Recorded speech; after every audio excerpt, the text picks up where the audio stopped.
Greetings and salutations, my toasty little toy soldier aficionados. It is another warm day today as we venture forth to make Roman LARPing illegal.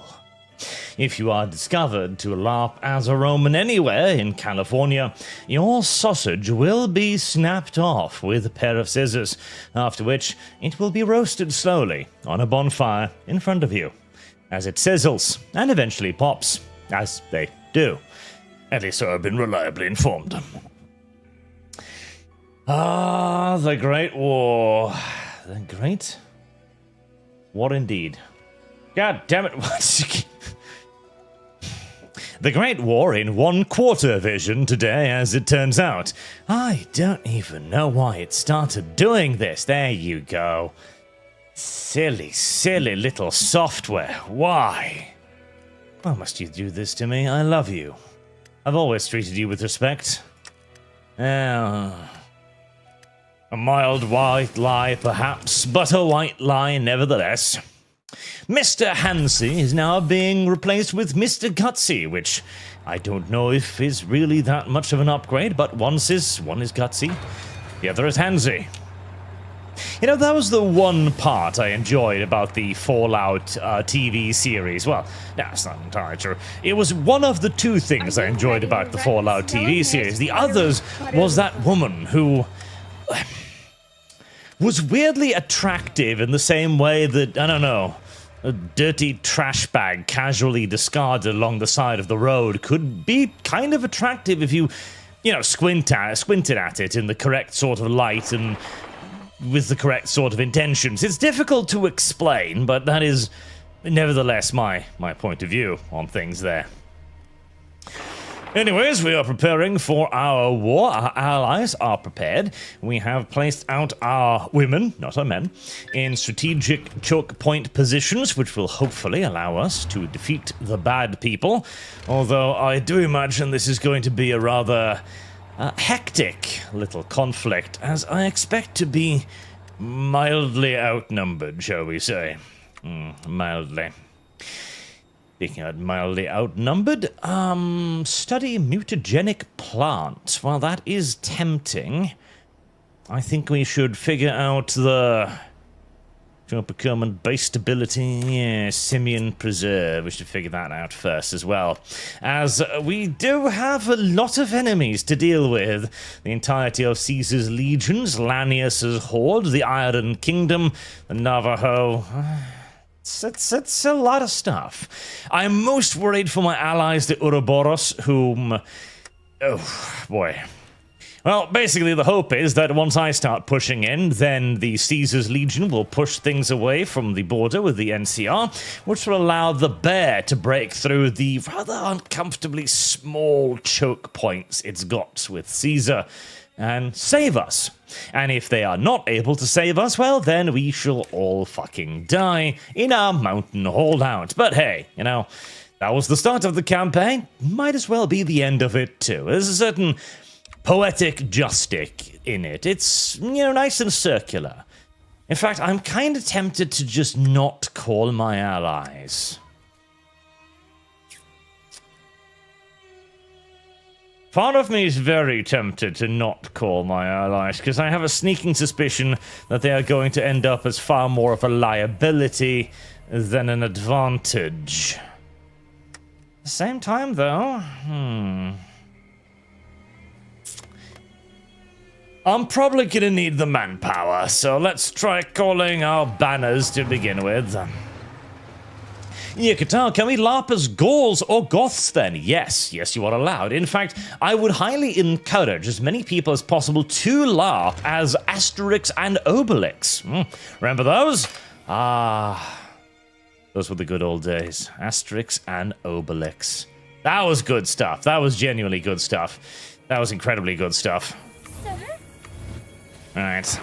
Well, first and foremost, it would be lovely to cut off and reclaim my old home as quickly as conceivably possible. That place is not going to hold, is it? No, nor is that necessarily. I'm going to be needing to try and shift around some resources as soon as possible, but the Iron Kingdom up here, or Knightdom, is also allied with the Legion, so we are expecting them to join the war pretty damn soon, which is why we're holding a bit of force back here. Not a lot of force back, actually. Alright, well, I mean, you're free to throw a little bit of assault up here. I should be able to weather it. Question is if the Iron Knightdom joins in or not, which I'm very much expecting them to. But they haven't yet. Speaking of, we also need to delve into the Vault 27. Our scouts have returned much quicker than anticipated. It turns out that the Vault 27 is much smaller than we had expected, designed with less than a quarter of the space of a regular vault. Already, many of the vault dwellers have begun leaving for one of our less cramped settlements. Establishing an outpost at a vault this size is impractical. However, we could expand it to a normal size, though it may be more practical just to strip it instead. 4 building slots, 900 manpower. Ouchies. Yeah, fucking strip it, Jesus Christ. No, fucking mine that bitch. Mine it now. Like, no. No. As much as I would like the space, I really am in significantly more need of the resources than I am the space right now. Listen, I control quite a lot of the wasteland as it is. The wasteland is not my immediate concern. It's actually fueling a war machine capable of taking on Caesar's Legion. That is going to be my first and foremost conundrum right now. The Knightdom has not joined in yet, which baffles and confuses me somewhat. Right, Shroud, all hail Blatch. As a side note, is there going to be a Stamford Bridge this week? No, I'm going to Germany on Thursday, the day of Stamford Bridge. So there will be no Stamford Bridge this week, as I will not be in the country. Which, oh god, they are already... Right, okay, screw that. Try and get in there instead. I would really like to at least get those 4 companies right there, and I should be able to. We are going to need to be chiseling away at Caesar's Legion, which is going to be a hefty undertaking. But I have faith in my ability to be the Grand Chisel. The Grand Chisel of the Grand Design. And 3 companies destroyed is a good start to the Grand Chiseling. Speaking of the Grand Chisel, although this has nothing to do with the Grand Chisel whatsoever, they're doing Patlabor movies again, apparently. I'm quite fond of the idea of doing Patlabor. They still haven't joined in. Are they not going to? God, I hope they are going to, because otherwise I'm going to be having an uncomfortable amount of my manpower sitting very prettily at a point where they are not required at all. But if I remove them, half of my kingdom disappears before I have the chance to say, whoops. So, you know. It's one of those problems. Right, we are going to want more surrounds. I was kind of hoping to maybe just do a mad rush down south and barrel the bastards out of my way, but I don't think that's going to happen. Speaking of, I'm assuming the enemy doesn't have much in the way of interceptor aircraft. It certainly doesn't look like it. And I do have some bomb balloons. Barrage balloons. Well, actually not barrage balloons, they're bombing balloons specifically. Zeppelins. You know, that was always one of the cute parts of the First World War. Using Zeppelins for strategic bombing missions. I mean, that is adorable. There is something near uniquely romantic about the Zeppelin, you know? The giant bag of hot air, covered in guns and machine guns, dropping bombs on London, as the little English people underneath are like, mein Gott, what is that? Actually, I don't think that... Why did the British speak German? That's a good question. Why did the British speak German? We might never know. We might never know. Literally, we might never know. Wait, hold on. Have they joined? Oh, wait. No? No, they have. I think that, yes, they have. Yep, no, they have. Okay, right. What was my plan for this? Good question. What was my plan for this? Presumably...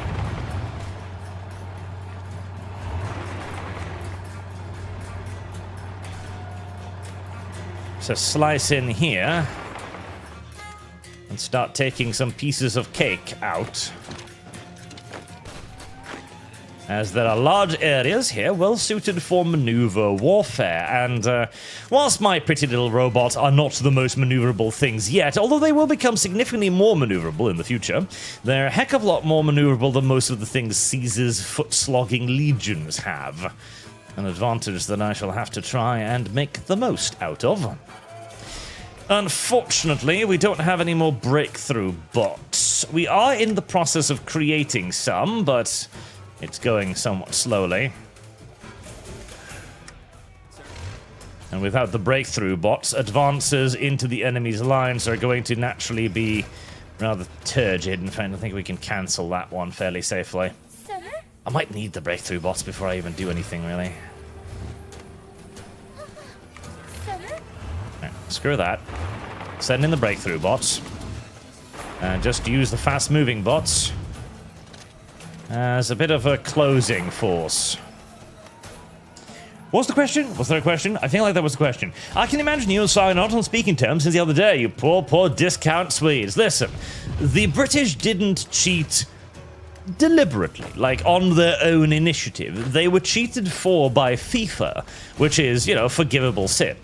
The British have ever been more than willing and eager to bow down to authorities. That's why they have such a long and presumably proud history of kings, okay? They are a servile people by nature, and I shall not blame them for that. Although we were robbed. We were blatantly fucking robbed. Listen, I know next to nothing about football rules, and even I know we were blatantly robbed for that one, but at the end of the day, that is unfortunately a part of the video game. There's a judge. That judge is blind. And the judge will make decisions based upon his worst possible judgment, as has been demonstrated. A common trope in football, I am led to believe. Apparently, there are many blind judges out there in the world. Most of them officiating very, very high matches. You would think would be a mistake, but there we are. That's power armor. I don't like power armor. Although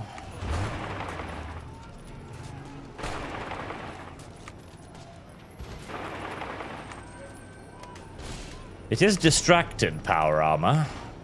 It is also power armor I cannot pierce. Right.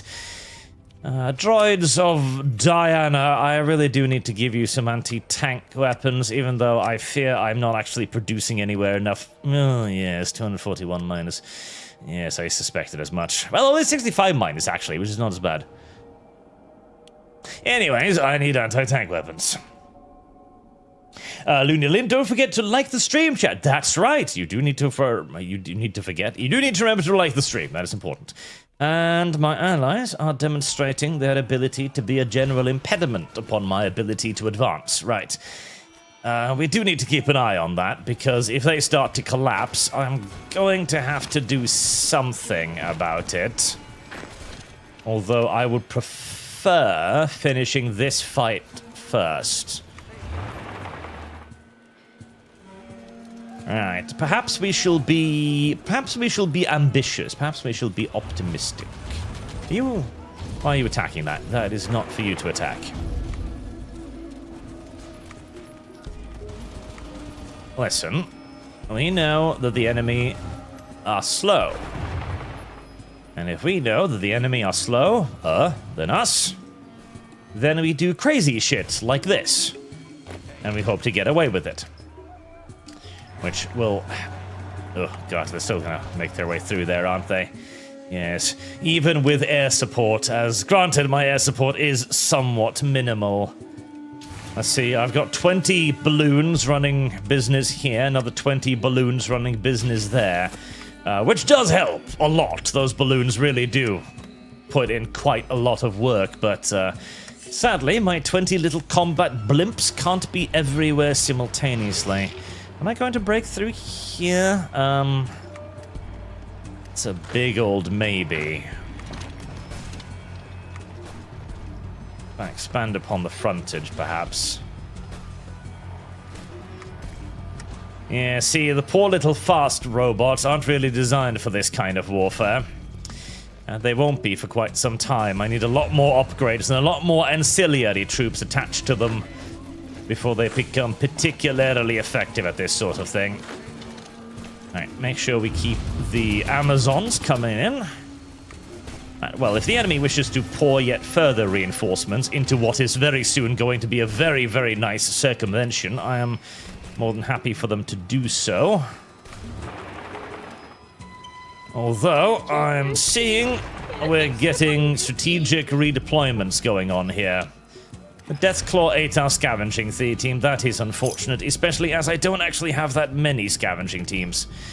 Right, in that case, they will be arriving, of course, with virtually no organization, which is something we can take advantage of. I hope to take advantage of, first and foremost, by slipping past them. That did not happen. Right, keep them moving.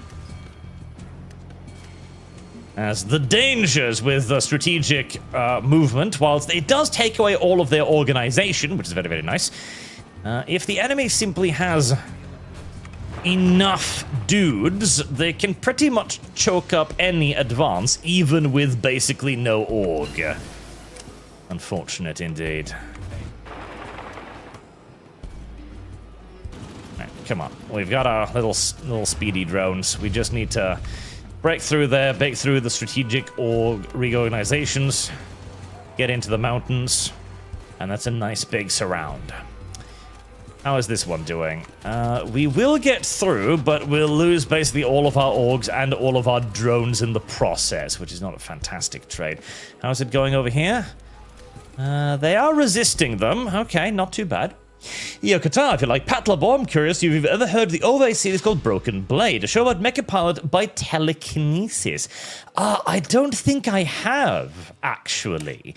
But I am actually a big fan of mecha, or well, was anyway. See,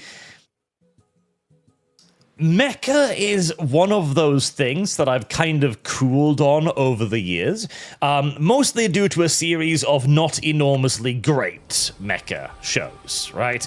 What was it? There was one. I want to say Aldnoah Zero or something, which really turned me off on mecha shows. Oh, yeah, we're gonna need to start getting out of there.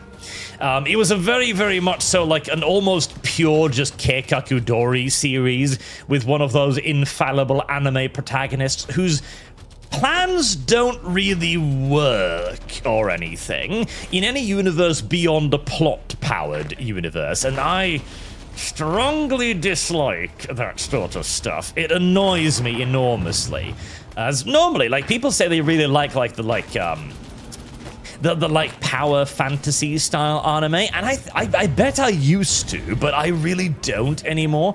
I find it aggravating, honestly, to have just the purely overpowered protagonist. I don't like it. I don't like it, my precious. I don't like it. I don't find it fulfilling. And that one annoyed me particularly much. And frankly, like, there's just not that good mecha, like, many good mechas these days, which is very much so a tragedy.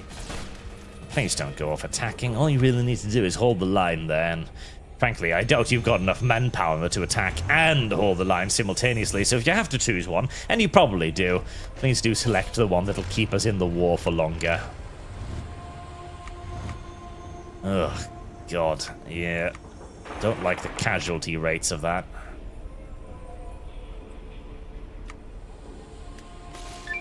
I don't like the casualty rates of that at all. Are my heavies ready? My heavies are ready.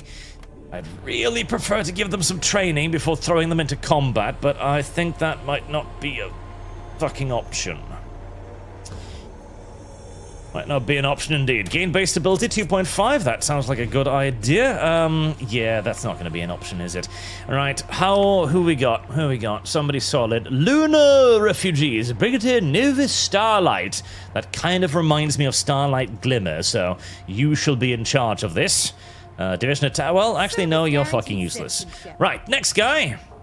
You. I think it's be better than the preceding guy. Order, division speed, equipment capture ratio, fast shot, division recovery, division attack, lone wolf, attack. Yes, yes, yes, yes. Okay, well, you're gonna be yet another commander with a unit cap of fucking 4, which is beginning to become mildly annoying. But hey, you have massive bonuses, and so long as I only got 4 offensive experts, which is what I have, fuck it, why not? I'll whine about their limited numbers later. Right. Get them headed over there. Oh, you decided to give up on that, did you? Excellent. Alright, 1, 2, 3, 4, 5, 6, 7, 9, 10, 11, 12 little companies captured in there. Very, very nice. Now, my supply routes are currently being absolutely fucked into the ground, which is hardly a surprise, but once I re-establish the road route down here, that should fix it. Make sure that we're attacking from as many areas as possible to make this a nice, smooth conquest. I need to open the caravan road before my robots start running out of fuel. Did you just cut off the cut-off ears? You sort of, kind of just did, which is mildly antagonizing. You did just kind of cut off the cut-off ears. Okay, well, on the bright side, it shouldn't last long.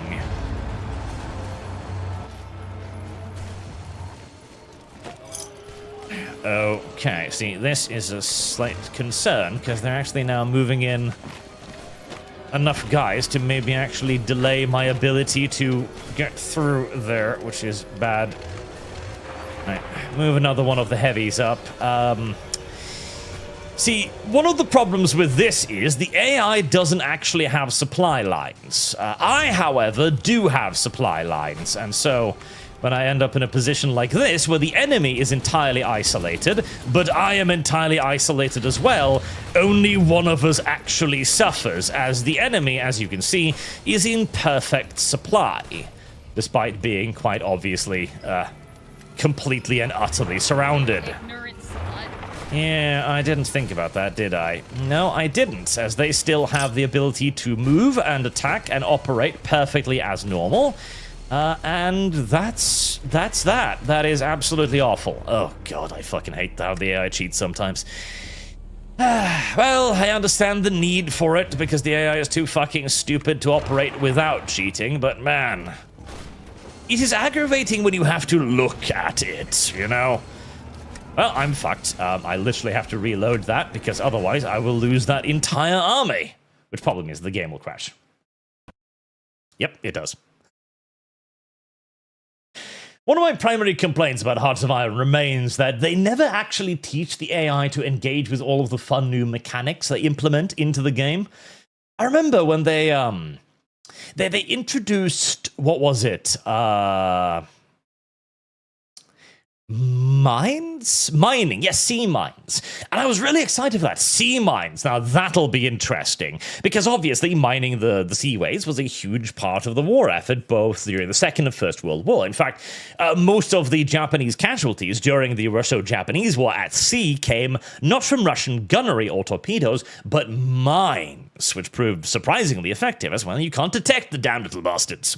However, even as I was incredibly excited to mine the seaways and need to build mine-clearing ships and mine-laying vessels and mine-laying submarines and all kinds of sneaky things, I went into my first game as Germany, started mining the Atlantic, which incidentally would not actually be possible due to the, fucking sheer size of the damn thing. But anyways, and then I mined the entire Atlantic to 100%.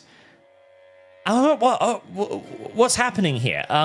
Is the AI just not trying to counter mine or anything? Well, like, I built mine clearers. Are the enemy trying to mine me? No, they don't seem to be. What's going on? What's going on was that Games Workshop, Creative Assembly. What the fuck is wrong with me today? Paradox, help Arch, for he is confused, as you can quite clearly tell.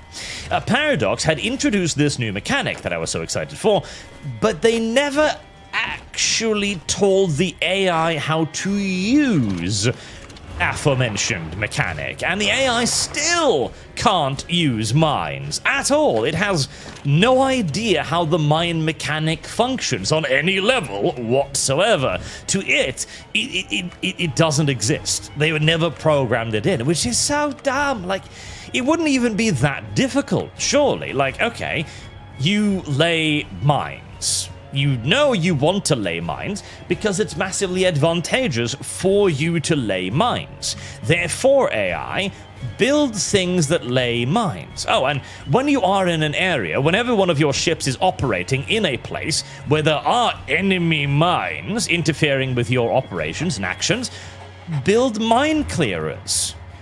You really would think that this would be a fairly facile task to program into a game, particularly one that already has, one would assume, relatively complex mechanics baked into it, but you would very much so be mistaken in that silly assumption of yours. Anyways, you didn't see any of that. Here we are, yet again. Was I researching? That's a fantastic question. I feel like there was something important I was supposed to research, probably related to power production. Yes, definitely related to power production. Shigito Art, after today's video, let us know how it feels to say, fuck you, I was right.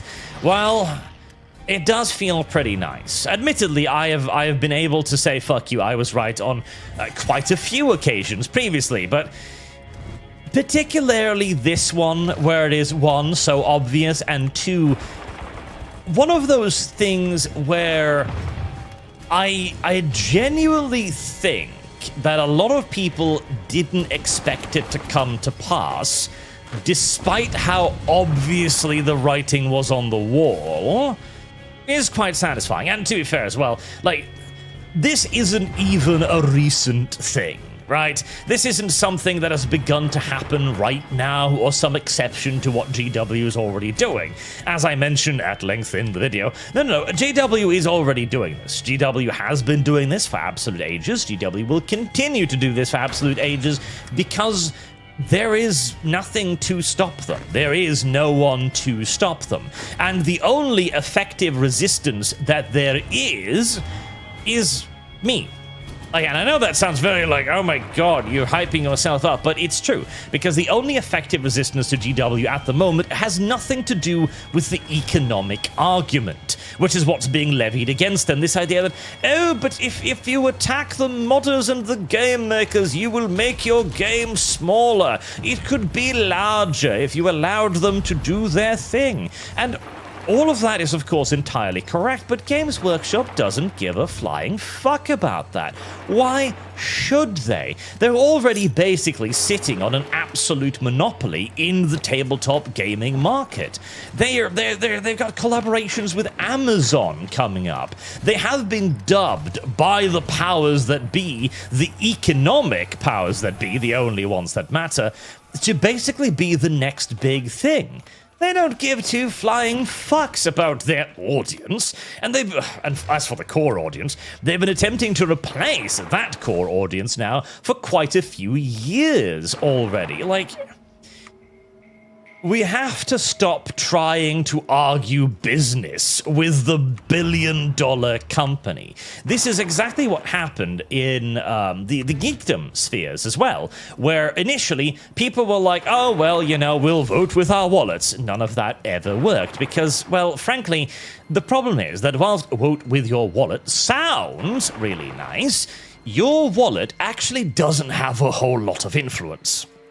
Your wallet is basically worthless in the grand scheme of things. You not purchasing a ticket to go see the latest Marvel slot movie does nothing, because you are just one person.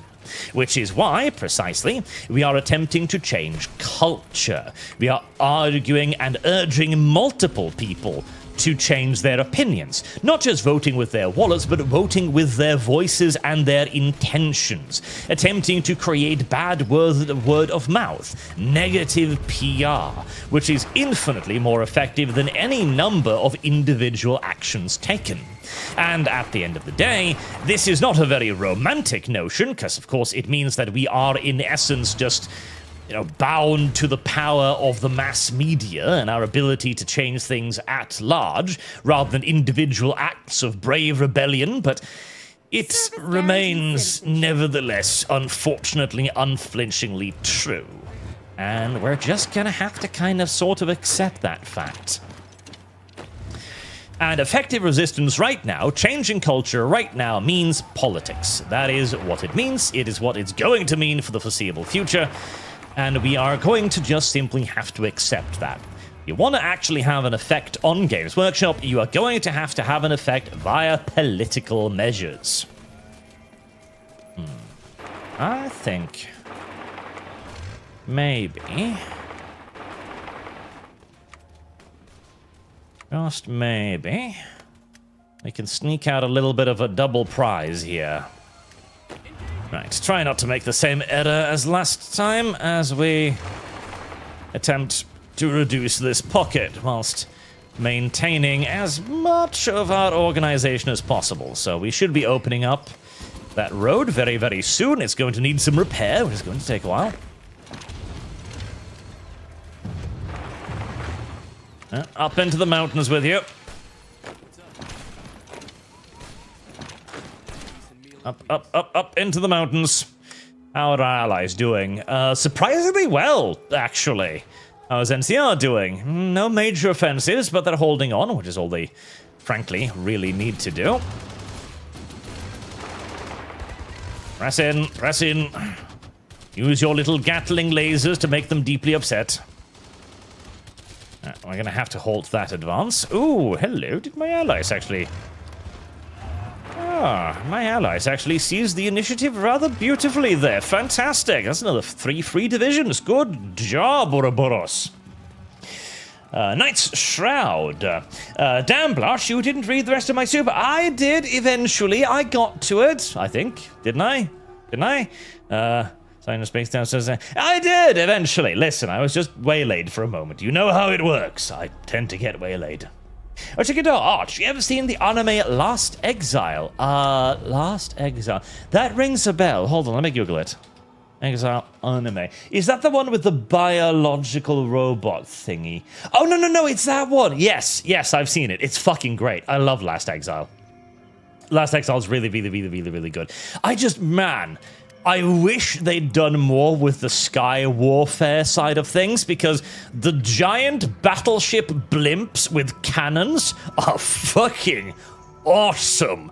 I love the giant battleship blimps with their cannons. The giant battleship blimps are fantastic, but unfortunately, they're only like in the opening part of it, and then there's a little bit of like minor like dogfighty stuff thereafter, but you never really get to see them again, which is, oh my god, I'm so sad because of that, because I fucking love the giant battleship blimps. Battleship blimps were amazing, and I love them. Right, I'm gonna need a lot more fuel. Fortunately, I can produce more fuel. Speaking of, I think there was something I needed to do. Yes, occupy territories. So the ciphers have been pacified, so we can go back to Caravan Guard. The claim jumpers have been pacified. The foragers as well. Caravan Guard. These still need some pacifications. And obviously, Lania's cohorts are going to need Hoistland pacification as well, which will free up a few more men. Although right now, actually, my primary limiting factor is not manpower for once, but production capabilities. Although I could very much so use 10 more companies of Amazons. So let's order that up. Poor economic production is going to be somewhat creaking and groaning under the weight of it, but that's just going to have to be how it's going to have to fucking be. God, I need more fucking production. God, I need more production. I need more. More. I just need more. But yeah, Last Exile is really, really good. Loved it to bits. But like one of the few like good, well, not even, I was about to say recent mecha animes, and I'm talking about Gundam, basically. Like, Gundam was the mecha anime. It was the capital of mecha animes. Deservedly so. Like, a lot of people, like, didn't like things like Gundam Seed, for example. I really liked Seed. I thought Seed was excellent. It did exactly what it needed to be. And, like, you could definitely argue that the story was a little bit all over the place, and I would most assuredly so agree. But, as an action anime, there are very few things out there that can possibly match Gundam Seed as an action anime. Like, basically every... fuck. I'm gonna have to accept that, otherwise they are gonna raid my undefended borders. But as an action anime, there are very few titles that can match fucking piece of bat bitch shit. I didn't pay attention up here, and now I'm going to lose a bunch of surrounded enemies, which is deeply, deeply, deeply upsetting. Too many goddamn battlefield all at once. Deeply, deeply, deeply upsetting indeed. Right, send in the heavies, see if we can... No, there's going to be too many guys moving in there.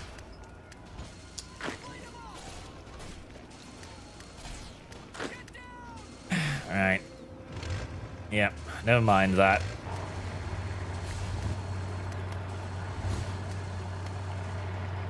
Never mind that. Hold off on it. Maybe we can get... We might be able to get us around a little bit later, actually, as the enemy continues to feed troops into that region. And in fact... Ooh, careful there. Let's... Our supply lines are looking mighty tenuous. Let's fix that. But yeah, no, as an action anime, Seed was fucking amazing. God damn, Seed was good as an action anime. It was fantastic. And Zero as well. So Gundam 00, Gundam 00. I really liked Gundam 00. I really liked it. Now, yes, it falls afoul of the usual Gundam morality of like, warfare bad, so we shouldn't be killing one another. It's terribly mean and evil. Who knows? Warfare has solved quite a few problems throughout human history, and perfectly decently, I'm quite fond of the solution, honestly. And indeed, like, the big issue is, it rests entirely on this idea that violence is somehow superfluous to requirements, and yet, simultaneously, the only thing that actually brings everybody on board and gets everybody to listen to the heroes is, guess what? Da-da-da-da! Overwhelming fucking violence! And I do mean overwhelming fucking violence as well. Good God. The one thing that I do find absolutely ridiculous about the Gundam, the Seed in particular, is definitely the idea of, like, the coordinators. These fucking... literally super duper mega hyper autists that... I mean, there's the scene where Kira Yamato, that's his name? I think that's his name. Where Kira Yamato rewrites an OS, an operating system, from the ground up in like a minute, utilizing a single-handed keyboard. As if it's nothing. He builds an operating system with one hand whilst fighting in a fucking mech battle. Okay, then. And the entire base idea of the universe, too, is like, oh, the coordinators are being oppressed by the evil humans. Motherfucker, how? They're gods!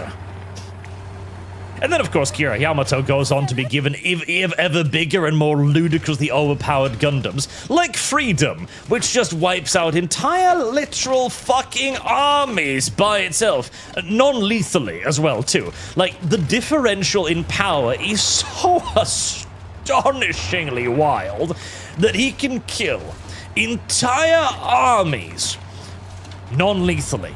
He doesn't even have to try. He presses a handful of buttons and his unbelievable programming skills locks onto dozens of highly mobile suits shooting through the void at astronomical units of range, headshotting every one of them with perfect precision. Mother of God, he is the single most overpowered anime protagonist in any setting ever, and it's not even fucking close.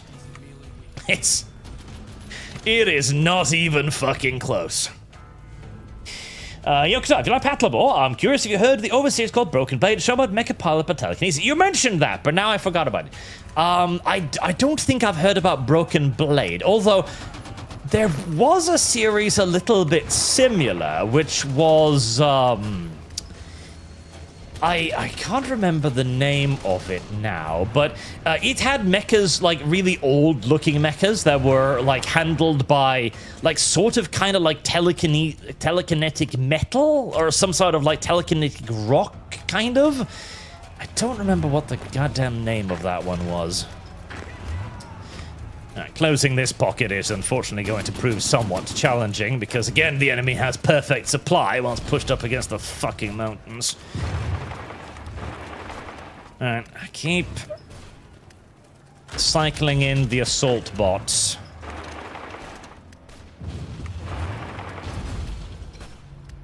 They're going to be our best bet to close this. They're going to be our best bet to close this, even though it's not much of one. I might need to bring in the rest of the assault bots to close it, actually, but the assault bots have another task first, which is the destruction of this pocket, too. Right, let's have the 4 of them move in.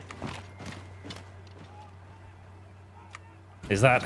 Are they... Okay, well, at least they're not in perfect supply, which is something. Right. Surround them. Grind them down. Right, and that assault actually failed. Right, I might just need to fucking hunker down until I can free up more heavy bots to deal with this. Well, at least I think since they are in technical supply, their org will rebuild, but I don't think their strength will rebuild, so if nothing else, we can very slowly grind them down. And there we go.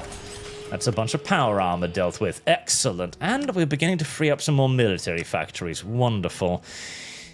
We are going to need them. We are falling really far behind on anti-tank weapons. In fact, we're kind of falling behind on everything, tragically. Well, we can alleviate our immediate weapons problems by going to the marketplace and buying some common ballistic weapons. That should alleviate our suffering there momentarily. Reverend Norse, Diner playthrough. Let's go to the luminous ones. The luminous ones. Luminaries. How's the NCR doing? Still no sign of a breakthrough, tragically. But hopefully I am pulling more and more enemy forces away from that front line. I am, in essence, role-playing as Leto von Vorbeck in this case. 4,000 bottle caps? Oh, that's fucking nothing. I can afford that. I am, in essence, role-playing as Leto von Vorbeck in Vorbeck. Leto von Vorbeck. Because remember, the Germans don't pronounce the V as an F. Why? Fucking Lord only knows, but they do. Right, you boys, we're gonna need you down here to help deal with this. Come, my heavies. We have jobs for you to do. Where my primary duty is to lure enemies away from the front lines of the German Empire, where I measure my success not in my ability to actually defeat my foe, for I know I cannot defeat him in the field, but rather by how many of his men I waste on pointless pursuits in the middle of nowhere. We don't need that many fighters because, well, the enemy doesn't seem to possess any fighter craft and isn't shooting down many of my balloons. They're probably shooting down some. Yes, they are, through anti-air, but I really don't want to be losing combat blimps, as they are extraordinarily valuable and also very, very effective, but we shall have to suffer some casualties of combat blimps to maintain our superiority, as they're doing a great deal of work maintaining our front lines. Right. Iron Knightum, you just chill until I've dealt with this bunch right here, okay? Once this line has been firmly established, I will return to deal with you as well. Fear not. Have no fear, your time will come. Or time will choom. It is just not now. Right, 6 heavy companies. That really should do the job. Even if it's still probably going to be a bit of slow going. Knight's Shroud. I contend, sir, you have not seen 86 then. 86. I have seen 86. It didn't actually strike me as much as you might have think, because I've heard everyone tell me that 86 is like the most amazing thing ever. And I don't actually agree. It was nice, but the problem was 86 is basically Muv-Luv in many ways, right? And if it is your like first like tragedy anime, and it very much so is a tragedy anime, then I can see why it would hit you fucking hard. But as I'd already suffered through Muv-Luv, and believe you me, that is a fucking experience. That is a roller coaster ride. It didn't manage to strike me as hard because I already kind of could guess what was going to happen because it was very much so the classic kind of anime tragedy kind of stuff. So it didn't strike me. It didn't strike me. But that was not because it wasn't well done. It was well done. It's just that I had already been injured. I'd already been burned. I'd already suffered too much. Not to mention, listen, you're talking here to a child of the Eclipse, okay? You're talking here to somebody who fucking called red the Eclipse when I was a kid, basically. Fuck me, nothing will ever see this. Oh, no. Oh, boy. Okay, that is what we call a problem. You ignorant slut. That is what we call a problem. That is what we call a major hurdle. Alright, we're gonna need to spin off troops over there. I'd like to spin off fast elements. What can we afford to spin off? Let's see.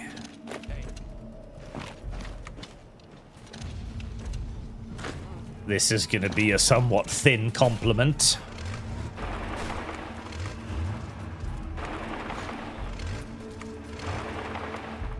Alright, yeah, the amount of reserves I can spare are unfortunately somewhat limited, but I'm gonna have to deal with that. Right, give a second to rebuild Org. I can probably hold this. I'd like to push them down here, though.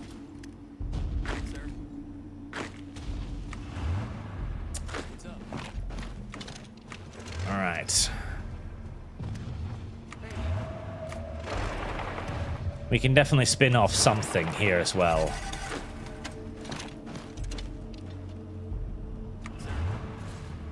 Right. Org regained. Move in to break the last of the enemies up in the mountains.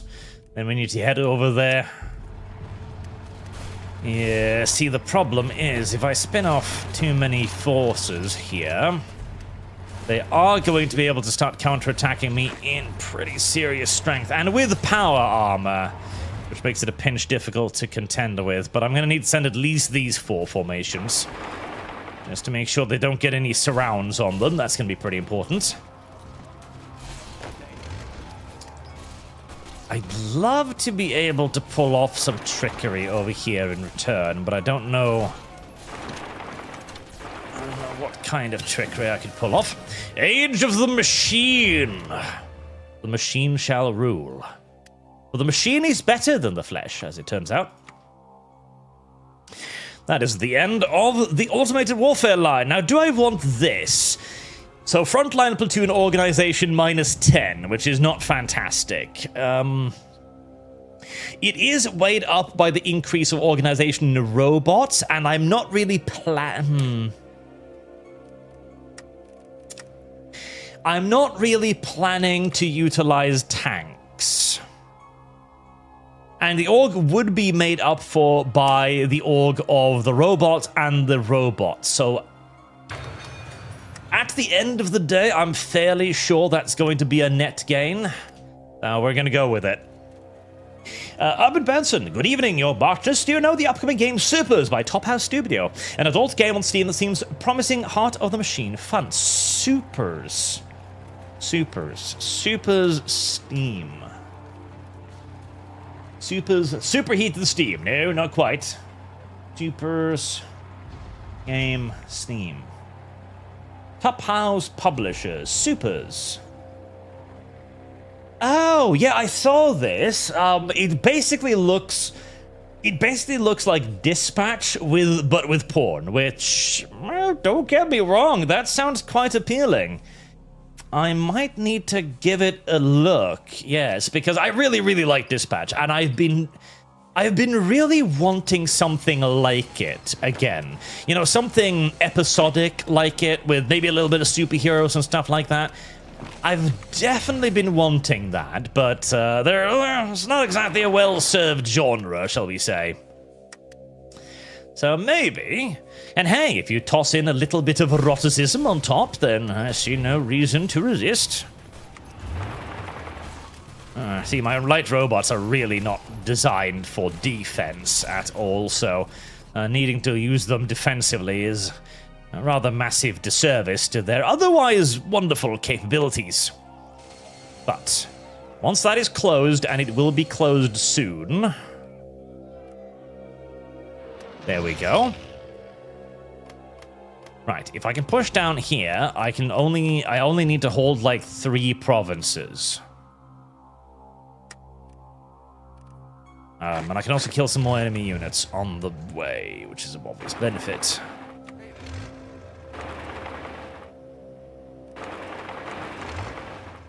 Right, we're gonna... I really want to peel off my heavy elements. But I'm gonna prioritize heading south for a little longer.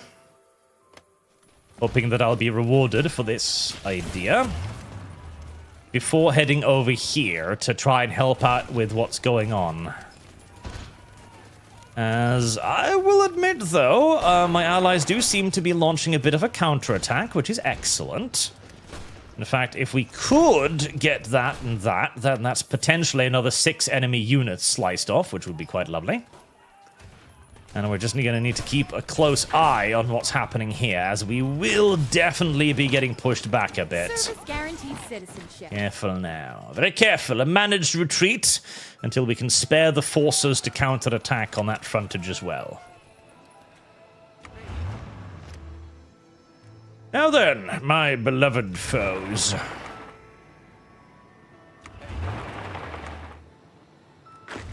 Let's see some more of your screams, shall we?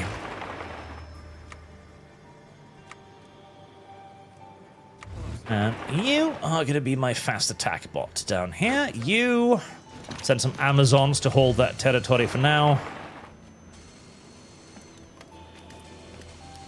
There, every unit we can slice off the front line, every unit we can destroy is... Oh, hello.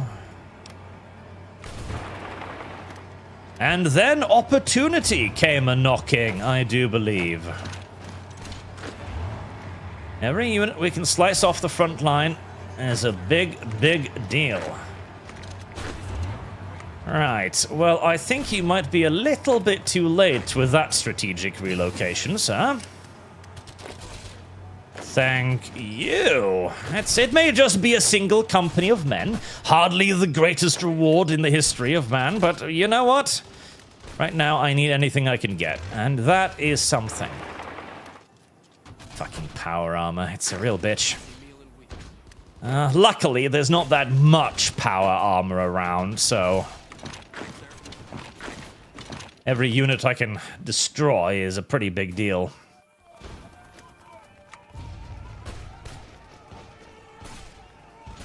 Alright, we are actually making excellent progress here. God, I'd love it if I could... Have I? I don't have enough blimps, do I? No. I'm not building them fast enough. I'm not producing the blimps at anywhere near the speeds I would need to produce them to replace my casualties and build new blimp formations. Unfortunate. Right, excellent. That's another bunch of companies surrounded. Please do collapse upon their position and continue southwards. With great haste. Okay, speaking of haste, too. Okay, so I was watching House of the Dragon, because I was sitting there wondering, like, should I do something to cover House of the Dragon? Because I probably should, but at the same time, I was watching it and I was just bored. I was just bored of House of the Dragons. Just really, genuinely rather bored of House of the Dragons. It just wasn't... Like, the cinematography wasn't particularly interesting, the sets didn't feel like alive, nothing felt like it really grabbed my attention, I didn't have any connection to the characters or anything, and so I thought to myself, okay, fuck this. Why watch Timu Game of Thrones, when I could just watch Game of Thrones? And so I decided to go back and re-watch the old Game of Thrones from the first season, and man... Whilst that show has received its fair share of critique, largely because of that absolute fucking disaster of a final season, and I very much so do sympathize with people who think that if the ending isn't good, then the journey to get to that ending is basically wasted, right? That if you get to your destination, and your destination is just a giant pile of fucking horse shit, then why the fuck did you leave your house in the first place? I'm very sympathetic to this position. I very much so am. But it is very clear that once upon a time, and not so long ago either, Game of Thrones was actually something kinda special. It actually was something kind of special. It had excellent set design. It had excellent costume design, particularly for the period, which was already, you know, beginning to be a little bit of a downgrade era right there. We're gonna fall back from this, I think. A little cautiously. As it really does help a lot to make the setting feel alive. The characters feel engaging and interesting. The problem, of course, comes later, or, well, not even that much later. That might be the biggest issue of them all. That basically the problems begin with the execution of Ned Stark, where you get rid of one of the most engaging and interesting characters. Not because Ned Stark himself was necessarily all that interesting, because at the end of the day, he's very much supposed to just be the honorable man who is in a dishonorable era, and his death symbolizes the end of that world of honor, right? Fair enough. It's simple enough, effective enough. And he was an excellent mechanic that, of course, produced an enormous amount of extraordinarily effective shock value, which really put Game of Thrones on the map. But the problem was that this would become a trend for George R.R. Martin. He saw how effective this trick was, and so he decided to himself, well, why don't I play this trick again? And again, and again, and again, and again, and again, and again, and again, and again, and again, and again, and again, and again, and again, and again, and again, until he ran out of interesting characters. He ran out of characters that could represent that end of an era style thing. He ran out of people that we would be sad if they died. And the moment he did that, he also, of course, put himself in a checkmate position story-wise. That was an unfortunate amount of enemies that escaped my little circumvention there. Old bastards are learning, unfortunately. I guess their casualties have been heavy enough to teach them the value of Legionnaire lives. Most tragic, most tragic. And with the killing of Jon Snow, of course, you finally ended up in the ultimate position where there is no more hero. And George Martin then has to basically bend the knee to the inevitable inevitability of the need for a hero, which is in large part, like, he specifically kind of set out to prove that you didn't have to have a hero, that you could have a very grey and dour and quote-unquote realistic world. And it turns out you can, but it doesn't actually make for a good story. And as the end of the Game of Thrones series is, I guarantee you, exactly what you saw in the TV series. That was what Martin intended for it to be the end of the series. He's now just sort of kind of trapped, where he can't actually do that because it was hilariously unpopular. And he can't really bring himself to doing anything else, because to do so would be to admit that he had erred. Oh, that's too many units. Oh god, I can't wait for the next couple of upgrades for my little fast robots. It's gonna make these little flanking maneuvers a whole heck of a lot more effective and easier to pull off.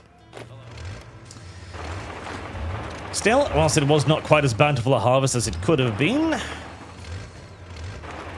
claimed a goodly more number of legionnaires down here, and more importantly, we've now arrived at a position where we might be able to defend ourselves, freeing up our heavies. Yes. Investment fallen through. Caps income. 50k bottle cap. That's fine. We've got money. We've got it. It's fine. Stimulus in the penitentiary. We don't need that, actually.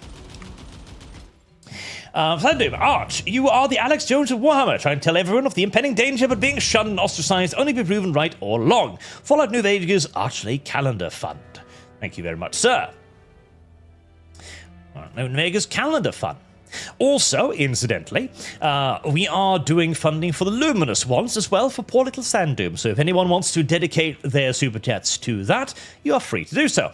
Bearing in mind as well that you can also use both calendar and fundings at the same time, because, well, technically, whilst the calendar does have overhead, sort of, I do the calendar mostly for fun shit and games more than anything, so that's fine. So, Lost and Doppelganger, imagine if white people just stopped putting up with everyone else's bullshit. Even if their government disagreed. Wow. We can imagine dragons, but as they say, wish in one hand, shit in the other, see which one fills up first. Unironically true. And, of course, like, it just continued as well, where all of the characters were just killed off. Tywin Lannister. Tywin Lannister. The death of Tywin Lannister was really quite upsetting, because Tywin was one of those people that you could see the story arc, right? You can very, very, very, very much so, and very clearly see the story arc that was intended to be created around Tywin Lannister. And it largely has to do with accepting Tyrion. That's what it has to do with. It is about accepting Tyrion. And because Tyrion himself is, of course, a very sympathetic character and does everything basically right. Continue upgrading our beautiful little Gek, yeah? But since they are the bad guys, you can't have that. And since they're the bad guys and you can't have that, you need another story. And since Tywin is a bad guy, and because you need to build up the Lord of Light, who cast magic to kill his ass, you just gotta kind of off him. And by offing him, you lose one of your best actors, one of your most charismatic characters, and you fail to provide a satisfying conclusion to his arc with Tyrion. Complaints. Definitely not a Frenchman. Lost my temper at my new job. The assistant manager has been browbeating everyone for months. I've been in the industry for 16 years, and it'll hate it when kind people get browbeat. Conan book read. Wow. Hopefully there will be no consequences too severe about it. We all lose our cool a little bit every now and then. Particularly over asshole-ish people. And hey, there's a reason why Microsoft purged all the middle management. Because they're terrible and evil. And what we got down here? We have 7 companies of Amazons. Can 7 companies of Amazons hold this front line? I think they might.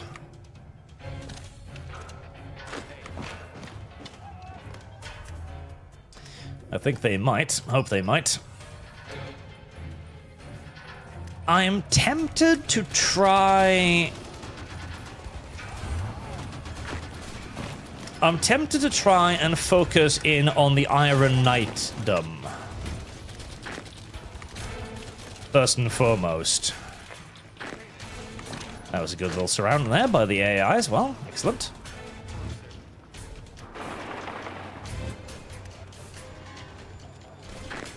Cancel that attack. It's not really leading to anything.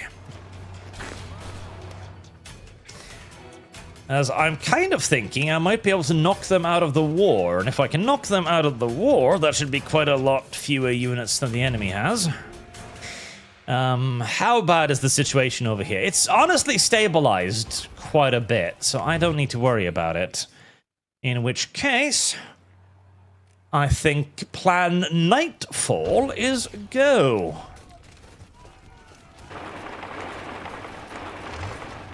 Right, bring the heavies. We've got shinies to kill. I'm going to be somewhat tragically lacking in fast attack elements, but we'll deal.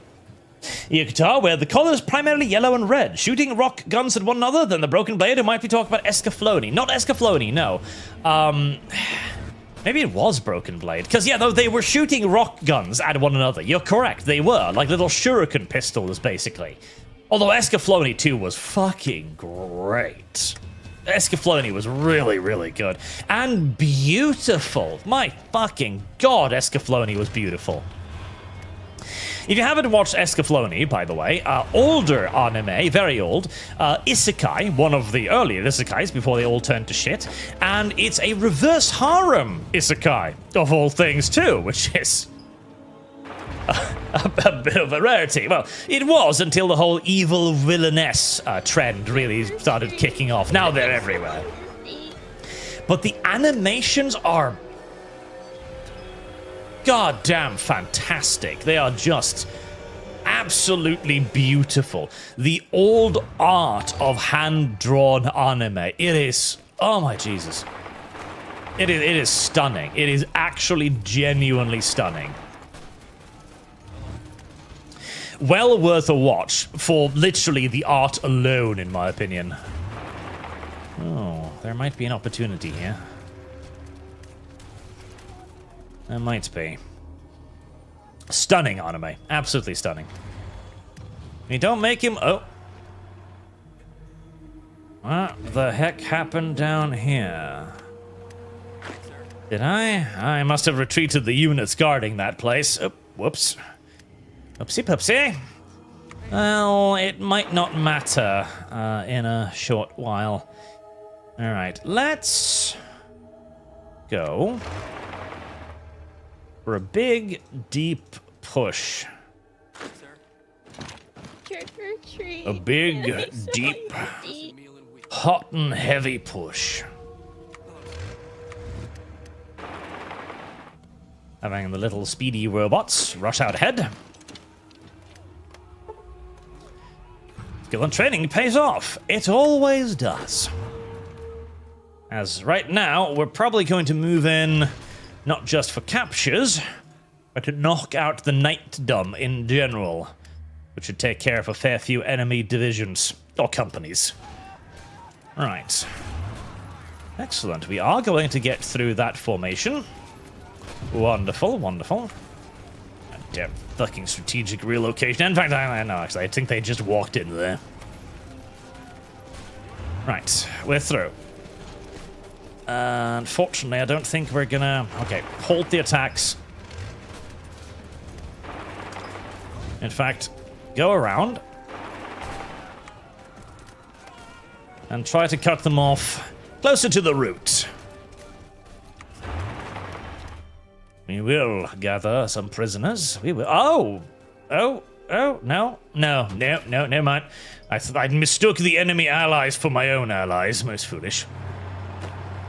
Most foolish of me. Uh-oh. Shit. Well... You, buddy, you are shit out of luck, I'm afraid. You are shit out of luck. Okay, I do need to deal with that. I do need to deal with that. I have the means to deal with that as well. In fact, I have the means to deal with that and a little bit more.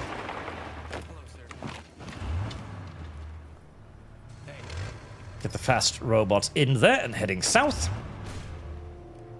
Our large circumnavigation here is going swimmingly. Begin closing it. Escaflowne. There's a bit of a blast from the past. One of the OG cat girls in that series too. Good stuff. Very good stuff. Mira, was that her name? Mira? I think it was something like that. Alright, that's going to force them to stretch out their lines quite a lot. Let's send the heavies in there to cause problems for whatever patrolling elements that they're sending to intercept my ass. As we isolate this little bunch right here. Alright, you go tag that. Right. Move on in. Last time you tried it didn't work out too well, but this time you've got more stuff, so don't worry about it. Where was I? Yes, I've been falling behind on my super chat. I'm sorry. Thank you for your donations, as always, kind sirs, gentle everyone. Dark Innovator, thank you for your donation. Hairlot, would you ever have Big Micah H on Archcast? From what I thought you were saying Big Mac, and I was going to say no. Big Micah C on Archcast. He's a burgeoning law channel about Gundam and some 40k, and God, he would debate you vehemently on Gundam Seed. Really? On it being a good action series? Huh. Ah, that would be interesting, sure.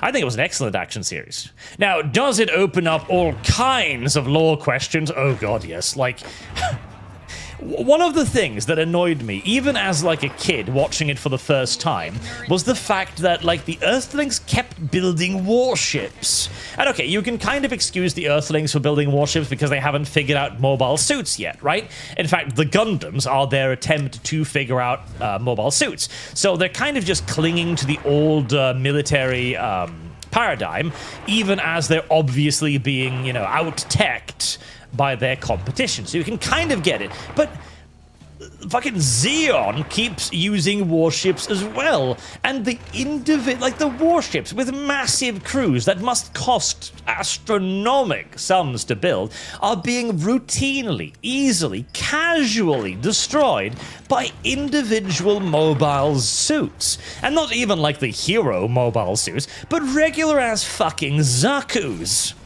The Zaku is a brilliant design, by the way. It's super awesome and cool looking. I love it to death. Like, it's so goddamn dumb. Why do you keep building these? They're clearly not paying for themselves now, are they? Ooh, we did actually get that surround here. Excellent. Close the pocket, senorita.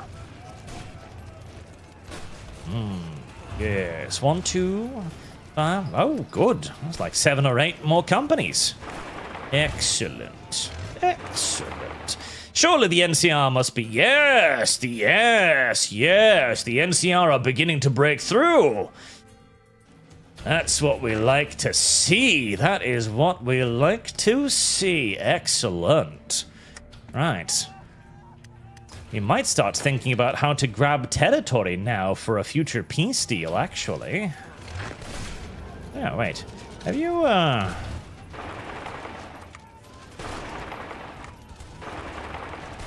Have you neglected to leave defenders behind yourself as you were pushing into my territory? Well, that's rather foolish. Rather foolish indeed. Extraordinarily foolish. Damn.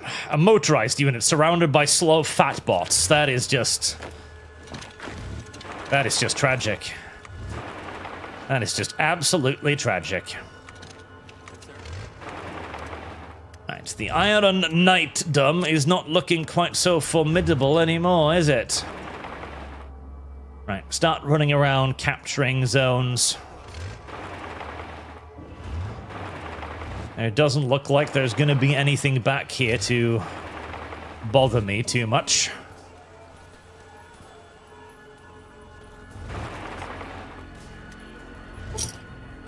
Due to the 80s, yes.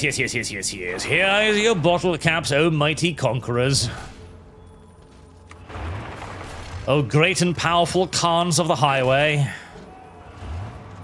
Truly, you are magnificent. Now, if you will excuse me, I'm going to go back to concentrating on winning that enormous apocalyptical war I'm currently engaged in. Excellent. Right. Move those 2 companies of Amazons back down there.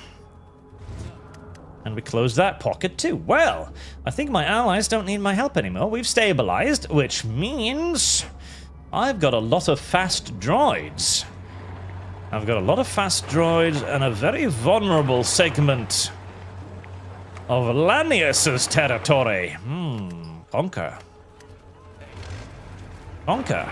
KKND, crush, kill, and destroy. That was a good game. Nobody played it. It was sad. It was sad that nobody played it.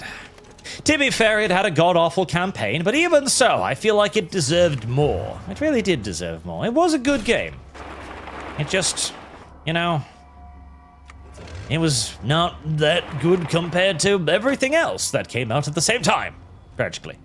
Which, I suppose, somewhat diminishes my claim of it being a good game, but you know what I mean. You understand. You get it. I know you do. You are understanding little rat bricks. Right, and we do need to slowly deal with this annoying little bastards behind me. Right, continue forward. We have red things to claim. I'm going to claim the actual red thing. I'll just walk by it. I know we're robots and therefore a little bit retarded, but you can't possibly be that retarded. Oh god, we're actually falling a little bit short in our production of blimps now. Oh, I don't want to think about how many blimps I've lost. Too many is the answer. Too fucking many incredibly valuable blimps have been shot down by the slings and arrows, one must presume, of Caesar's legion. Unless they're tossing fucking pelums up there, which... not impossible. Sir, we lost one of our valued blimps. How? A pelum. And a very, very, very strong Roman.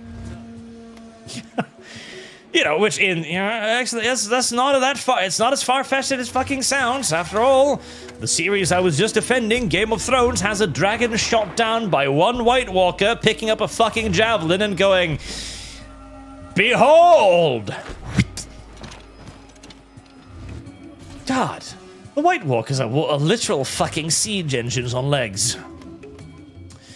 Yet they still felt the urge to take Winterfell on foot for some mysterious reason.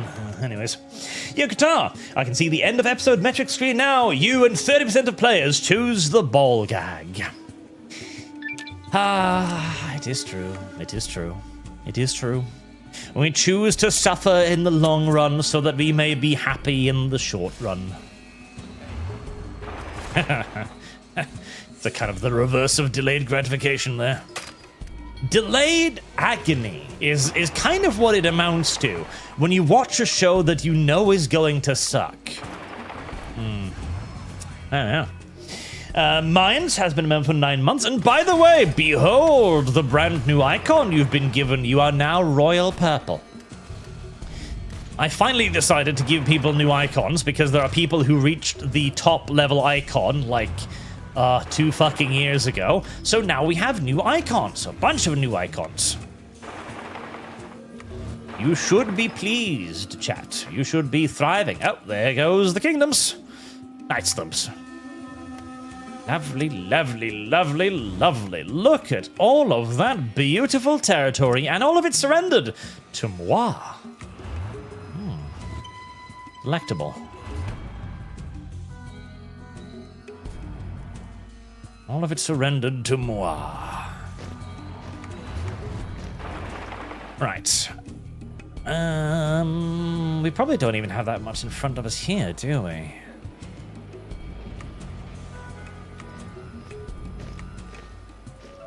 Right. Let's try a cheeky little move.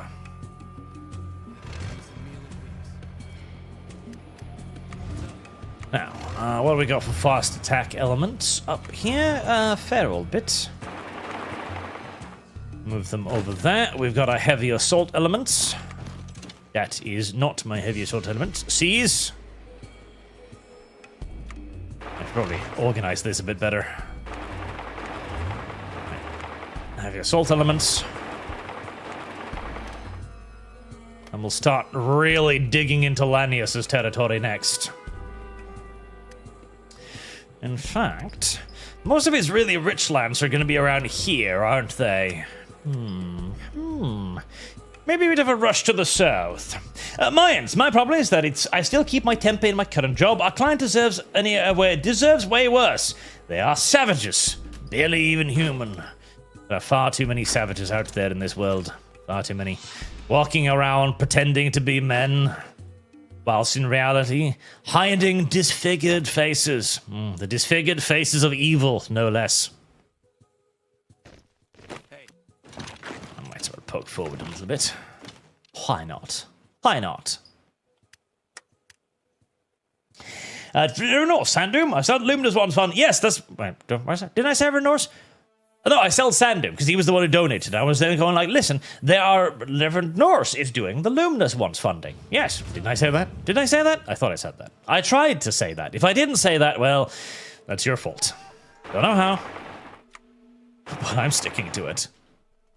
Pueblo City! Go, go, my beauties, go! Conquer their things. Ooh, Robo City. That sounds prosperous. Let us have it. Go, my beauties. Well, this too is a big city, but I have a sneaking suspicion that due to the fact that it's a raider city, there's not actually going to be all that much in the way of wealth or industrial resources for me to claim down here. Still, city's a city. Might as well grab it. No reason not to. No reason not to eat the meal so carefully and thoughtfully placed out in front of you.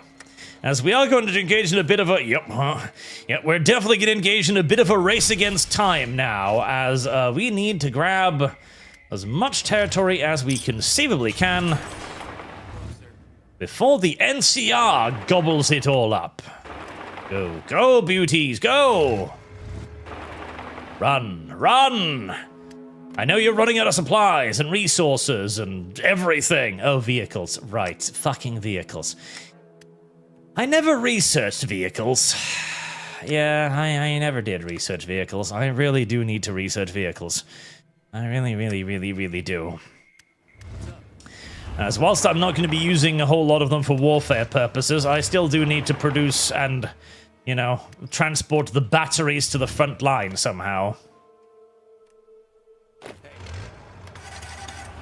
Why did you stop there? Did you? Were you actually stopped by that one unit? I don't believe you were stopped by that one unit. You'd slice through that easy.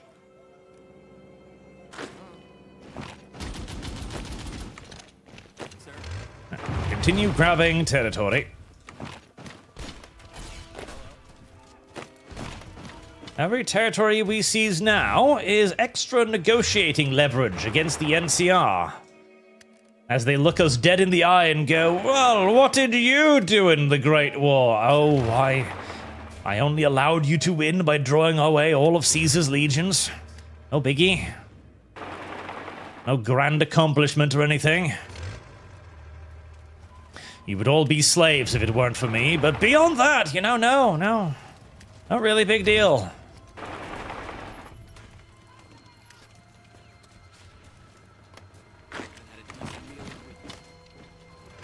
I really should just give the AI its run of the map right now. It would probably conquer more effectively than I do. Right. Smush, smush. Inglewood. I remember that. That's the place where all of the crime happens. I know that. It's the criminal neighborhood. I have been there. I have seen its many countless criminals living atop one another like beasts. Oh. Okay, our forward advance needs to become a tiny bit more careful. As apparently Caesar and his LARPers have decided to return. Well, again, every soldier he decides to send up here to mess with me is a soldier that isn't stopping the unbelievably vast hordes of machine gun-wielding NCRists. Even now, barreling down through his gates. So I might wish to actually deal with some of these sources of resistance behind my front lines, bearing in mind that whole fact that the enemy doesn't really run out of supplies in the same way that I do.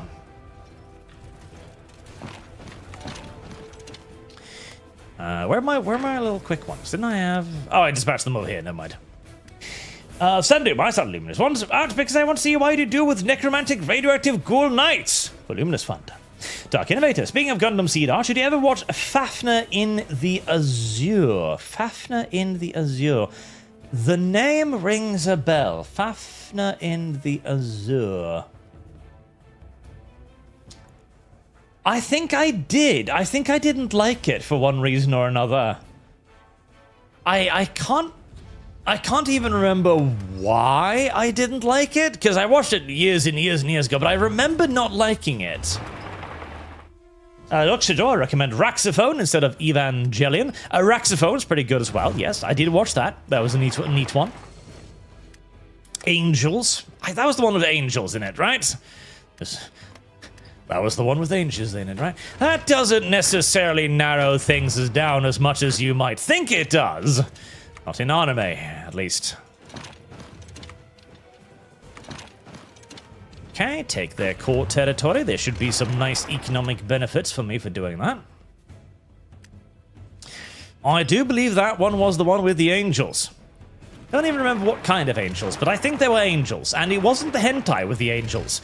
Although there are hentais with angels too, trust me. There are plenty of hentais with angels in them. Usually somewhat unchristian angels, though, to be fair. They're normally not your granddad's angels, I will say. They tend to be a bit spicier. What was the name of that comedy anime? Oh, I remember. Beat to Death Angel, Bokusatsu Tenshi, something or other, where the entire joke is that there's an angel on Earth whose holy power is using a bat to beat people bloody to... I don't even know why she did it. All I know is that she beat people with a bat. That's all I know. I'm presuming it had something to do with redeeming them for their sins. Maybe. At least that's the optimistic interpretation of why she beat people with a bat. I don't know why, but I'm hoping that was the reason. I hope and pray that was the reason. That she was trying to redeem their souls. Through eternal torment. Actually, there was a manga about that too. I don't remember its name. But there was a manga that basically presented a version of hell where everybody went to hell. Everybody went to hell. Just everyone. Because everything was a sin. Everything was a sin. Like, everybody committed countless murders, for example, throughout their lives. Because in this universe, God apparently decided to define a murder as any death. So if you stepped on an insect or anything, that was murder. Therefore, you had to go to hell and suffer for that murder. Which seems a little bit unfair. And so hell was inhabited by a species of Oni demons, which Oni literally just means demon in Japanese, basically, but horned fiends. And these horned fiends' sole duty and responsibility was to torture the damned souls. And they did this out of the kindness of their own hearts, not out of any sadistic lust or longing. They did this so that they may become redeemed in the eyes of God. Yeah, I'm assuming God existed in this universe. Otherwise, all of this torment would be sort of kind of pointless if you, when you finally were tormented done, just descended into heaven, you think, and then it's just, haha, it's just more hell. Gotcha. Oh boy. Fucking sadistic little shit god sometimes, as it turns out. Damn. That would be the ultimate fuck you. That would be the You know what? I can see the devil doing that. Like, he tells you that there is salvation. You know, purgatory, all of that exists. You know, once you're done, you're out of here, brother. And you spend, like, the next 5,000 years being willingly tortured, aiding your torturers, so as to speed up the process. And then, once you're finally done, the clock, English, ticks down to 0, and you go to heaven, and for 5 seconds you're met with a luminous, beautiful light, and the devil on the other side going, haha. I feel like he'd greet people personally. I really do. I feel like he'd take an interest, you know? This would be the one time that Satan personally pops by to, you know, give you the lowdown, give you a nice little meet and greet on things. I think so. I'd like to believe that he'd be so invested in his hard work. And it must be hard work. I mean, torturing people for eternity. It's more difficult than you'd think. People get used to shit. And if your entire existence is nothing but pain, torment, and suffering, eventually, that's just going to be all you know, right? You're not going to know anything else than pain, torture, and suffering. And so to you, pain, torture, and suffering is just Sunday. What else is it going to be? Tuesday? Of course not. It's Sunday. Duh. So you got to keep inventing new and fanciful things. I'm imagining mind games would actually play a large part of this. Very large part of this. Ah, maybe we are all in hell right now. Oh, I don't want to say that because I feel like I'll realize. I feel like I'll suddenly realize something. But yes, maybe we are all in hell right now, and we just don't know it yet. Let's get that. I do need the fuel. And this is only a brief reminder. It is the devil going like, okay, well, so you've gotten used to things. I'm gonna have to remind you of what life was like. How nice it all was. How pleasant it was. Ah, maybe that's the current heat wave. Hell. Now, considering some of the arguments I've seen over the years, it might actually make more sense than climate change. That's an argument I should pick up unironically. So, why don't you believe in climate change? Or more correctly, why don't you believe it's man-made? Well, you see, in my religion, the heat is because of hell, coming ever closer, as Satan is about to pull away the veil and reveal that you were in hell all this time. Just all of the things that sucked, it's because of hell. All of it.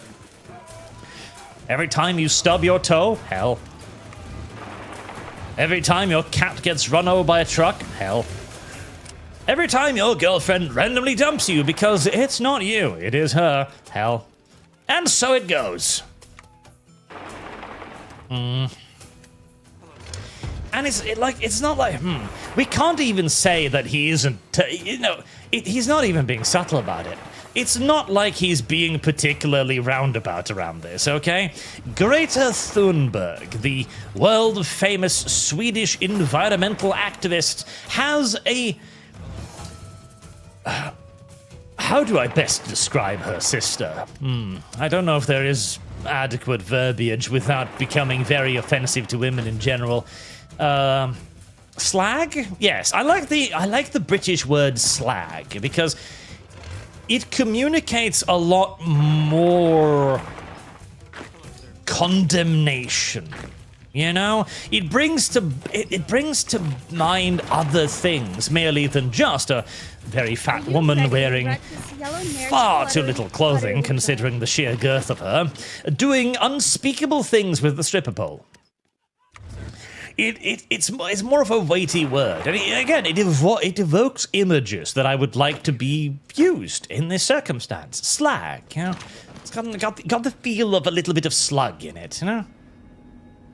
Anyways, that is neither here nor there. He's clearly not being very, subtle about it. We are clearly meant to be here only to suffer, and that is indeed our purpose. What is my purpose? Just to suffer? Yes.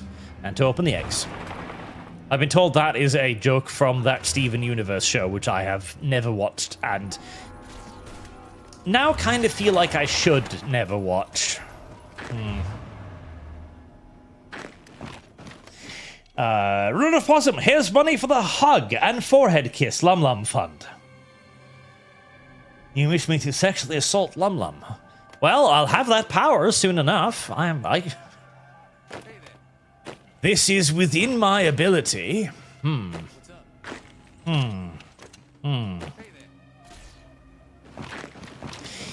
You need to get a bet going with her. Listen, if we are to do this, we should do it for maximum effect, okay? Without letting her know any of what's going on, of course, we should co-conspire together. Make her promise you something valuable, something you desire in return, and then bet that something isn't going to happen, and then communicate that something with me through trusted measures of subterfuge, of course. Why? Because it would be funny. That's why. Automated harvesting. I do need that gene crop thingy so that I can finally start building dinosaurs.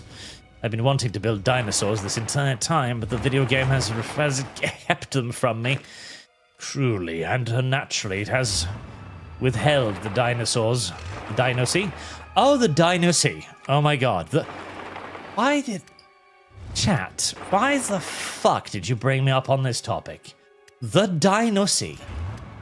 That's just kind of disgusting. Listen. I have a certain degree of sympathy for the furries, right? I can see it.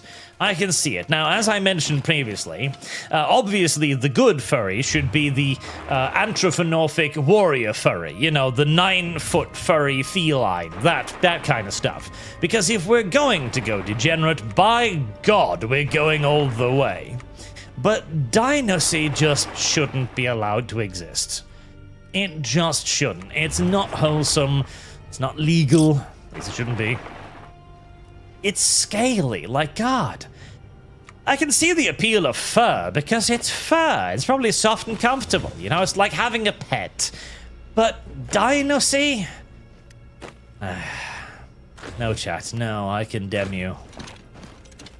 From the highest of perches to the lowest of peaks, I condemn you. With every last breath in my body, I condemn you. Scalies. That's right. Oh, Randy, oh no, I did really. Wait, where's the thing stopped? Oh, it stopped because I stopped updating it. God damn it. Frano on Kick, I believe you're all talking about Love in Hell. Oh, well, Love in Hell. Wait, is that a thing? Was this not an original idea? I thought there was an original idea. Love in Hell. Love in Hell. Love in Hell. Manhwa. Oh, that one! Yes, that's the one. Love in Hell. Correct, that's the one. I've read it twice. It's actually pretty good. And it's sadistic as fuck. It's pretty good. I would recommend it. Looney Lenny, is there an IP that you think would make a good total tabletop war game other than yours and Sargon's? No. But on a more serious note, a good setting that would make for a good tabletop war game. Well, honestly, like, you could make a decent tabletop war game out of damn near anything. Like, you could very easily make a nice little skirmish war game of Game of Thrones, for example. Definitely, absolutely. And I do, by the way, think that Game of Thrones would work best as a skirmish-style war game, where you've got, like, the heroes of the tale, and you can do little skirmishes with wildlings or the Night's Watch and build lists like that. That would absolutely work, because you've got plenty of factions, and you've got plenty of reasons for the factions to occasionally beat each other with sticks as well. That would work pretty damn well. I think that would be excellent. Reservation. Trade post. Ooh. Reservation. Nuclear testing facility. Oh my. A nuclear testing facility, you say? Well, that sounds downright delectable. I think I'll have that. Thank you. but more suited to a war game. Now, Star Wars was actually quite suited to a war game, as Star Wars Legion. Star Wars Legion was actually doing very well. One, it had a better rule set than what GW was pushing. Two, it had much fairer monetization than what GW was pushing. Three, it was a more established IP at the time than what GW was pushing. Although at this point, I don't know if that's strictly true anymore.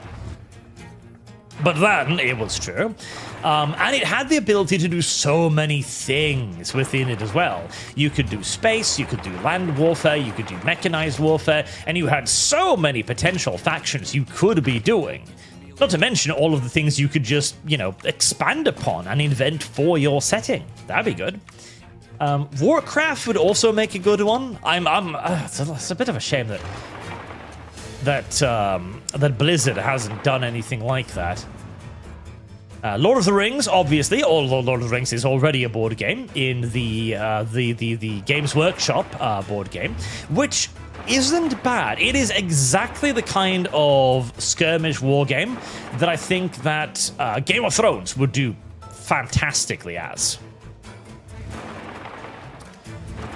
Give me that nuclear reactor, boy. Give me that nuclear testing site, boy. I desire and deserve it, and you goddamn well know it. My poor little robots. I've just been is that a little swastika? No, that's an atom. No, I went. For a moment there, I spotted a little swastika, and I was blown away by it. Blown away, I tell you. Blown away.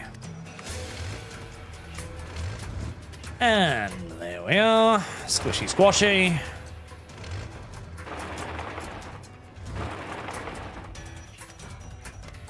Mine. All mine. Oh boy, Caesar's Legion is down for the count. Just the Navajo on the reservation left then. 186 Mr. Gutsies, I do need those. 135 Robcos.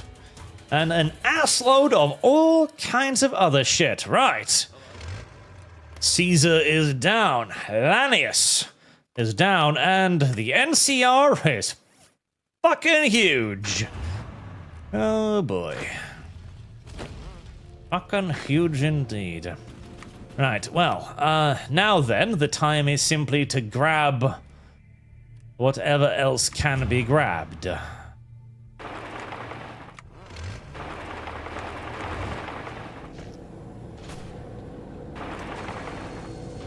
Grab what you can grab before it's gone.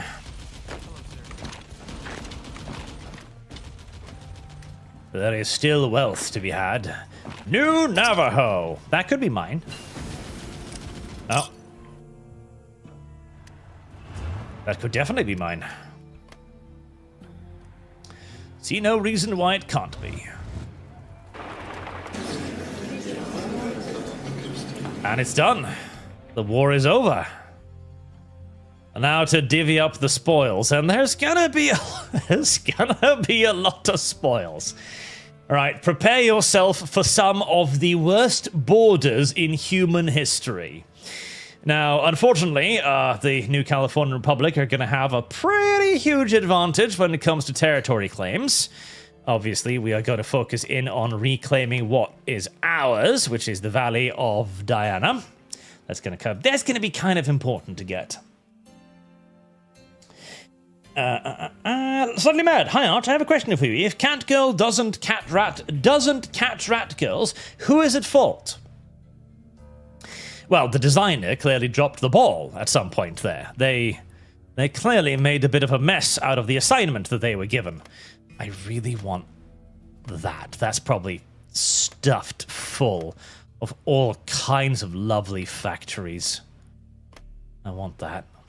I want that a lot. Summer? Actually, do I want that? Yes, I do want that. Summer? I also want that. I want many of these things, many of them. Many things. I definitely want that. Right. Submit my demands. I'm gonna keep demanding those. Right. 48 water is not necessarily that incredibly valuable. That's a lot of that. We definitely want that, and we want that. We want that. We want circuit boards, and we want scrap. We want scrap. Circuit boards, scraps, resources. Resources good. Resources very good. And production capabilities would also be pretty fucking swell. Are there any nice cities anywhere? Any nice cities? What about that? Arms Workshop 2. Robot City. Yes, Robot City we would want. And we can connect it to a territory like this. Lovely. Want that? Okay. Right. We are getting many, many beautiful things out of this. Many, many, many beautiful things.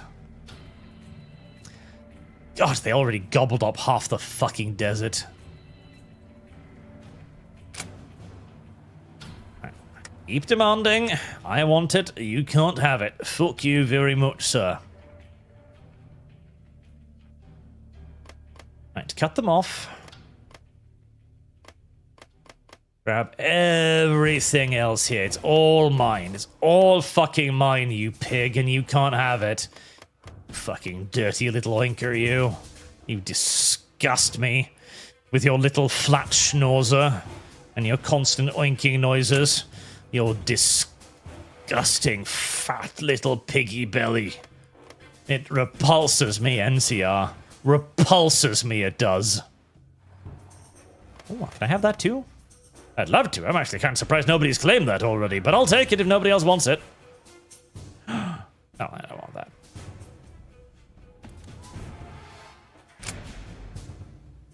Right. And now we are on the demand things until the AI grows tired of it phase of negotiations. That is a lot of stuff.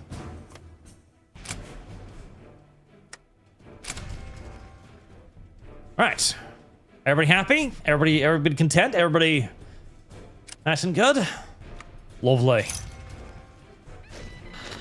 My country has grown large and beautiful. Dizzy Titan, a bludgeoning angel Dokuru-chan. She came from the future to prevent this one guy from developing a drug that caused women to stop aging and be eternal lollies. Was that? What? Really? Yeah, that was a more messed up story than I remembered. Thank you for your donation, sir.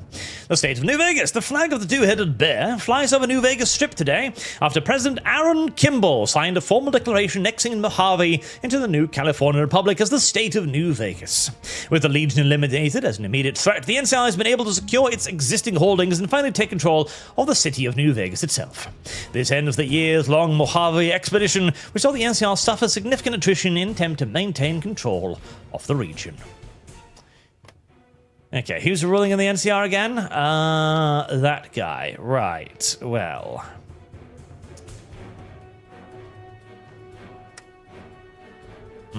So the primary powers that be now are the NCR. Seraph Lords. Well, you've grown rather large. The little Templars.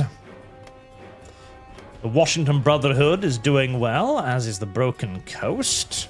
Republic of Texas is doing well. Republic of Rio Grande finally ate the poor, poor little Santa Ana.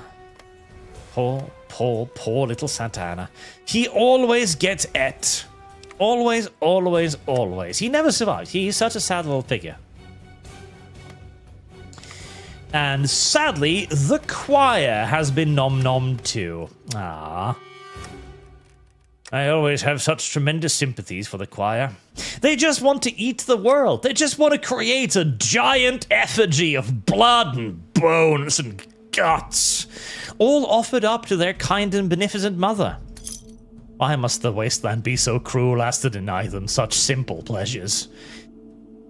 It truly is a mystery. It truly is a mystery. How many bottle caps do I have? 600,000. Many. Okay. Do some reinvestments then. Many bottle caps. Right. Wasteland pacification. Iron River tribes have been pacified. Go back to Caravan Guard there. We've pacified Lone Tree. Go down to Caravan Guard. Mayason Expedition. Wasteland pacification. Navajo. Wasteland pacification. Robot City. You know it. You will go door to door, executing all of the women and the children if need be. Focus on the women, though. See, the children aren't really gonna fight us all that effectively. A woman's ability to resist is greater than that of a child. Children very rarely are the primary source of opposition to just conquerors such as myself. Very, very rarely. Right, how many things do I need for crowd control? 5,123. I see. I'm a little bit short. This is the problem with conquering ridiculous quantities of land. You sometimes end up without quite the amount of resources you might need to pacify them fully. Right, we're gonna suffer some attrition for a while. 147 people left. Yes. It is going to be mildly painful to take over all of this territory. Mildly. But I do actually think we have a special political power to deal with it a little bit, which is the guns for caps thing. We shall try it. Evan Benson, that's not the devil, that's just a random doomer. We have to work to live, so living is hell. Living is hell.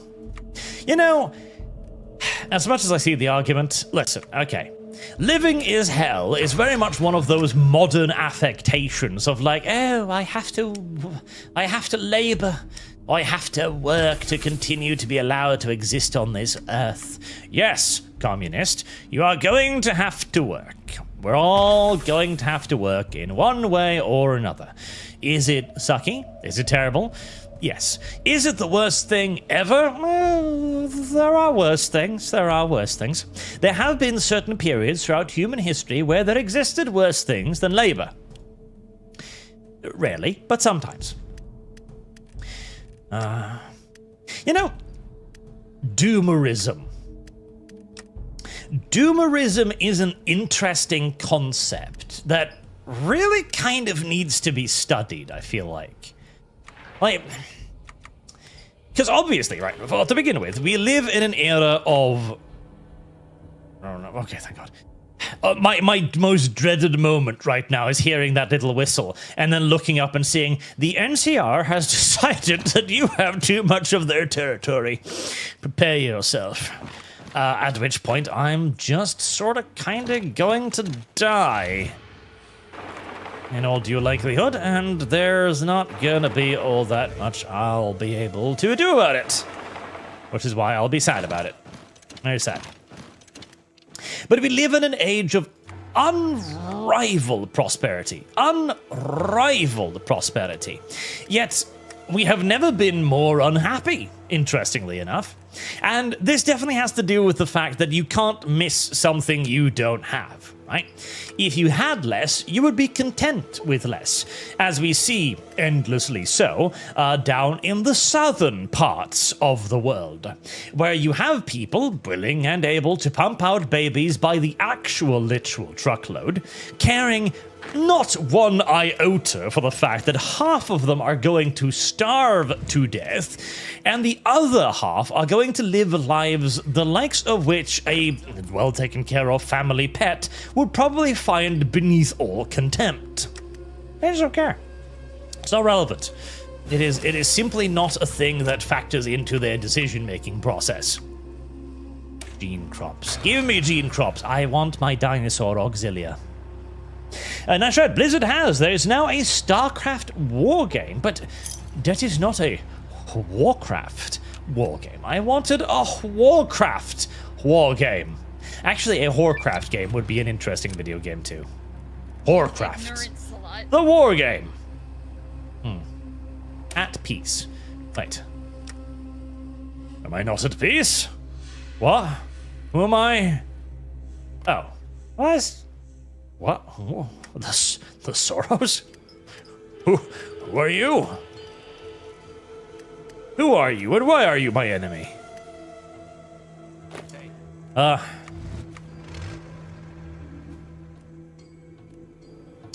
Well, I don't know, but I don't like having enemies, so let's just... I'll just send the beep boops over there to help Ouroboros deal with it. If I was to wager, it's probably Ouroboros having immediately decided to declare war on something or another out in the wasteland. Our old home. Ours, yet again. Beautiful. Absolutely beautiful. And oh so bountiful as well. Beautiful and bountiful. The best of both worlds. Ochigidor, with his brand spanking new little purple arch there, behold, look upon it. Is it not beautiful? It makes you stand out. It complements your eyes, Ochigidor. I must say, I really do believe that it does a lot to enhance your otherwise natural beauty. Yes. And the audience will notice, no doubt.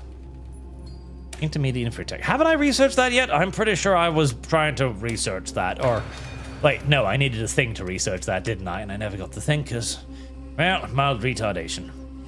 Anyway, this is one of the Diana faction's things. You get these decisions that you can pop for a relatively small amount of political power that gives you things like bonus population growth or increased recruitable population, all kinds of great things like that.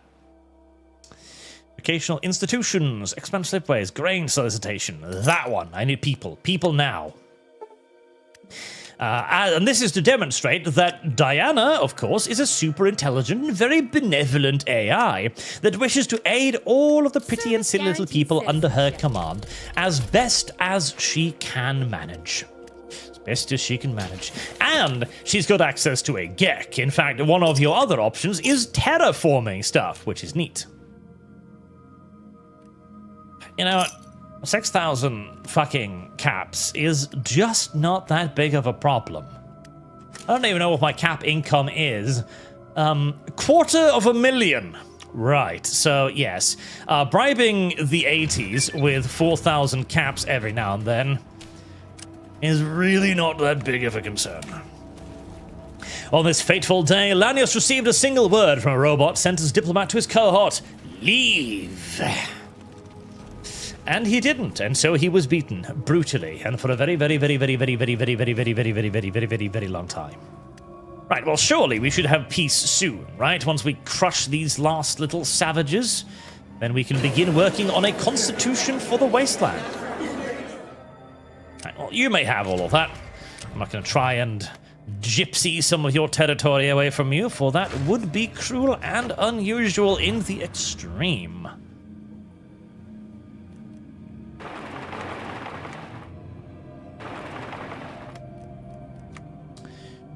Right, our constitution for the wasteland. Is it available now? It is. Dreaming about Denver. I still don't have the intermediate minute fucking tech. I know I have access to it. I just have to remember how. Once I got the constitution, I'll do it. Because I think the constitution unlocks more powerful things. Ochigidor, listening to the whining of the communist is the hell. And quite the hell, too. It is frankly, this is one that we do not deserve, in my own opinion. A bit too fucking much punishment for such minor crimes. What did you do in your previous life? Well, you see, I stepped on an ant. I sentence you to 5 million years of communist indoctrination. Screaming noises. Endless fucking screaming noises. Right, I still need more power stations because I'm still not getting any fucking power. Build like 3 more of those. We're gonna have to prepare for a war with the NCR at some point, aren't we? Yep, we fucking are. Well, we don't need to do that just yet. Foundry. Am I gonna need anything? I should be swimming in fucking resources. I should be swimming in it. Right, what I do need is military factories. I'm gonna need another 1,000,000 of those, no matter what else happens. I'm always gonna need another 1,000,000 military factories. Especially if I am, and I am, contemplating a war with the NCR.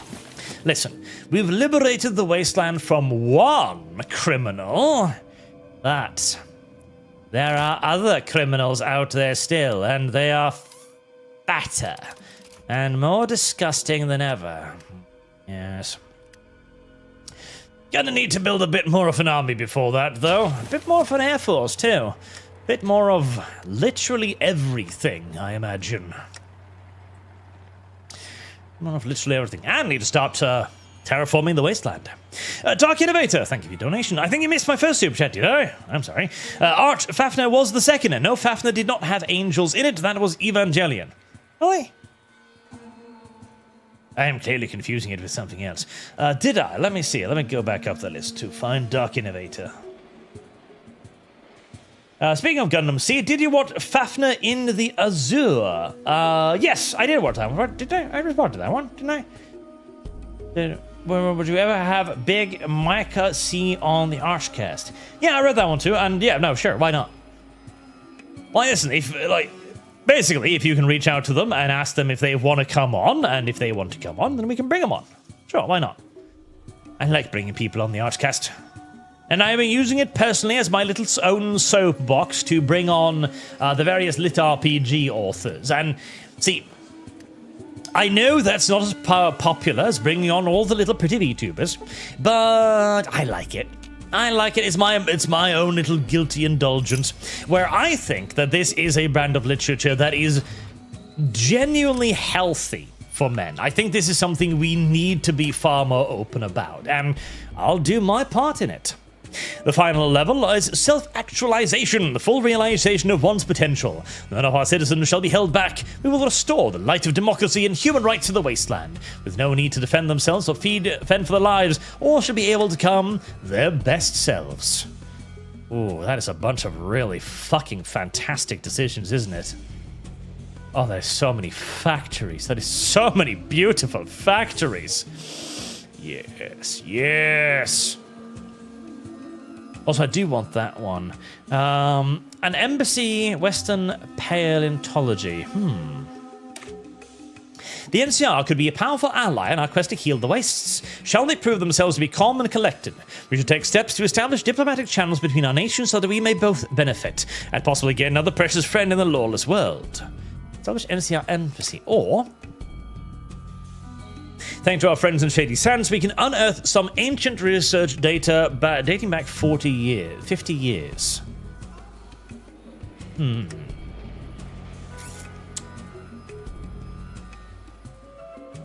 What do you think, chat? Befriend the NCR? Or attack the NCR?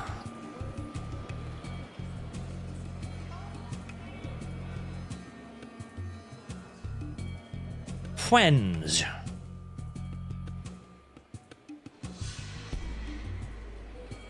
Or baby murdering savages. Those are your two options. Those are your options, chat. Think carefully. Greenway's vision. Ah, Greenway, the man who created me. Reboot the protection network, offer tribute.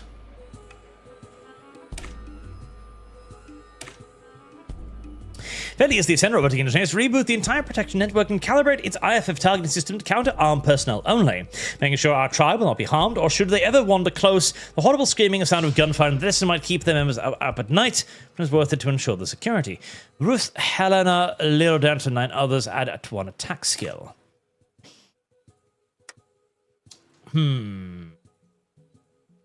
Connecting the sacred lands. Yes, yes, connect the sacred lands. We must have access to the beautiful cradle of mankind. Right, we've got some political decisions to make. Additional recruitable population, 5%. Additional population. This, wise, incidentally, is why you should definitely be saving up lots of political power whilst placing Diana, as these decisions, whilst they only cost 20 political power a pop, seeing as you can do it in every single solitary territory you conquer, it turns into a lot of political power pretty gosh darn quickly. Particularly if you also want to use the decreased required garrison. But now that I am quickly civilizing the wasteland, my manpower pool is actually rising at a rather beautiful and rapid rate. I've even got enough crowd control gear now. That's a beautiful thing. The thing that has not happened in an age, and more. Having enough crowd control gear. And enough bikes to actually support my economic network. Although I'm guessing I'm out of fucking caravans again, aren't I? Yep, caravans. Right, let's get a couple of those going. Start queuing up some anti-hiccups. Air rockets. I'm gonna need those as well. And we can take out one of those lines. And we've got the advanced recurve bow, so we can focus on other things for now. Right, fuel. Fuel, fuel, fuel, fuel, fuel. That is our greatest concern, but we are in the positive, so it's not that big of a deal. It's not that big of a deal. We just need to crush the opposition, and once the opposition has been adequately crushed, we will be a major power in the wastelands. Big and beautiful and strong, as all women should be. Tribute due to the 80s. Fine, again, you can have whatever scraps are left lying around. Ah, intermediate infantry tech. That's the one I need. That's the one I want. Excellently, Tlatlo clan declares war on the Republic of the Rio Grande. Are you sure that's a wonderful idea? I'm not certain if that is truly a good idea. Beautiful. We are going to need radar detection, definitely. Especially if we're going to want aircraft, and by God are we going to want aircraft. Specifically of the blimp variant for... Okay, blimps, stupendously expensive, of course, ludicrously so, but they carry a fuckload more payload than anything else. Fabrication laboratory. Flexible design. They carry a fuckload more payload than anything else, and they can beat basically anything on the ground into submission, which is the entire purpose of their existence, to beat things into submission. Violently, if at all possible. Harvest public Pueblo Chemical Depot. Restore USA solar plant. Simulation training. You know what? Yes. Basic training in Spain. Yes. Unit training. Yeah, we got all the vaults under control as well. Use dinos for air superiority. Restore the Aurora Armory. Requires about 2 arms factories. 1 is for infantry weapons. Might as well. Might as well. Might as well. I'm assuming the solar power plants will give me the ability to get more energy as well. I've been using as well too often. I must purge myself of this verbiage. This word must be defeated and cast it back into the deepest darkness of my vocabulary. Never again to rear its ugly head. Click, click, click, click, click, click. Click, click. And about a political power. Yeah, that's gonna happen a lot. Resistance to occupation? Yeah, that too is gonna happen a lot. Ouroboros has gotten nice and fat. The twin sisters have gotten quite mighty, I will say. What are you fighting? Oh, it's a border raid. Oh. The Seraph Lords have decided to purge the 80s, it seems. I guess they got sick of getting raided. Well, we shall cheer on the Crusaders as they... Oh, the Crusaders are losing. Fuck. Well, that's unfortunate. I didn't want the Crusaders to start losing. Resource gain efficiency. Do you want that?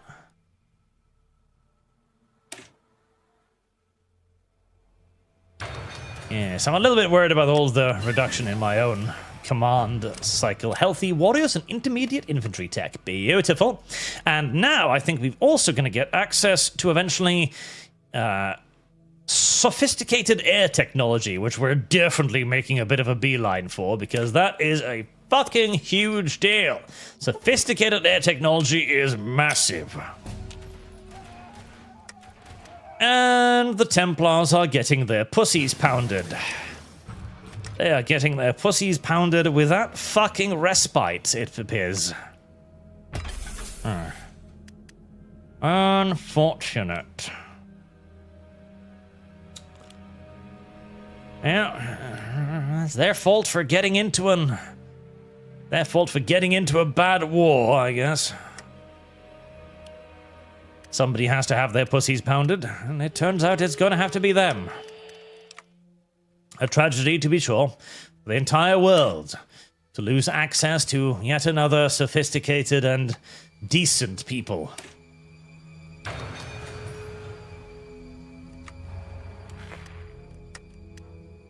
Yeah, it bothers me not. I am busy in my process of creating yet more robot data centers. This is all that matters. The data center must grow. Grow grand and glorious. Flexible design. Actually, where's Eden? Where is Eden? Can I reach Eden?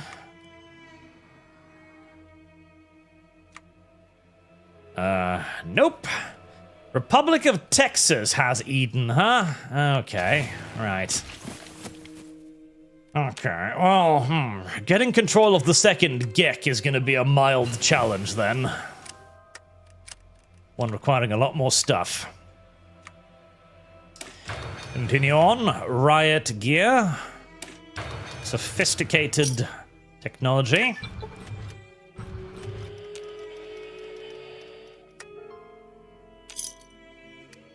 Reduce to the 80s.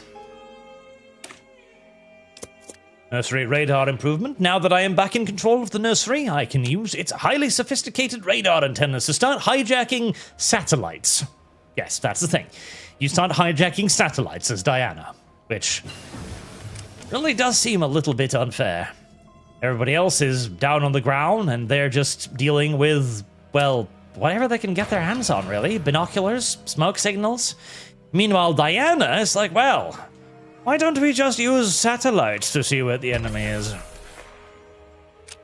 It's a good explanation for why her people think her a goddess, though. Not just like a supercomputer, but an actual goddess. Well, no, they wouldn't have the definition for a supercomputer to begin with. But obviously, if the goddess can know where the enemy is at all times, as if she has eyes in the sky, well, what else has eyes in the sky but God? Obviously, therefore, Diana is a goddess, because she too has eyes in the sky. Makes sense. Nursery radar improvements. Hijack additional satellites. Give me. Right control gear. Always nice, even if the usage of it is probably going to be falling down a little bit now. Suppression bonus. That'll be good. There. I should have fucking absolutely titanic quantities of that now. I should not need to worry about that for ever. Right, focus on upgrading the weapons. And the next focal point will probably be more robots. North Kuva taken in a raid. Wow. Broken Coast Pirates have lost their capital to... Oh, great cons are going. Quite rapidly. The Ruminators. The Ruminators are going to die. It is the way of things. Armor hardening, which is represented by a hammer, because you just take the armor and you beat it repeatedly until it submits. Oh, right. Speaking of watching old shows as well, so I'm currently going through the Game of Thrones things because it's still fascinating. And man, the older seasons have so much more soul than the newer seasons. It is crazy. Like, the acting can be a little bit hit or miss here or there. Largely because most of the cast are... They're pretty fresh at this point in time, right? They don't quite really know what they're doing. There's a lot of people who haven't done TV before or otherwise haven't really engaged with the production, at least on this scope and scale. And that is definitely visible. But the sets, the attention to detail, the fact that the world feels lived in, it makes it so much better. And this is a talent.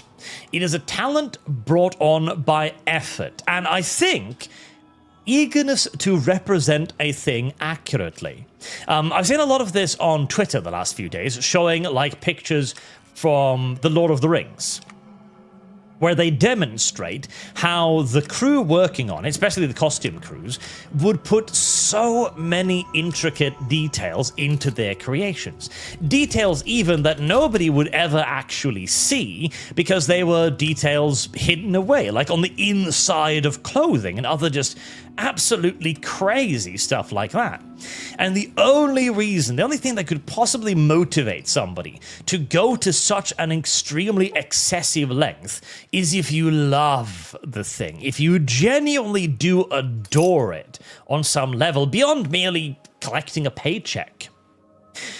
The defenses are online. Without jammer fields deployed around the base, defenses barely had time to come back online before the targeting software was scrambled to hell and back.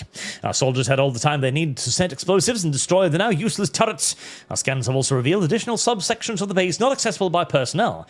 We theorize they hold top secret equipment. Oh, I like top secret equipment. I enjoy top secret equipment. It's always been my favorite form of top secret equipment. And it's one of those things which I don't even know if it's possible to replicate.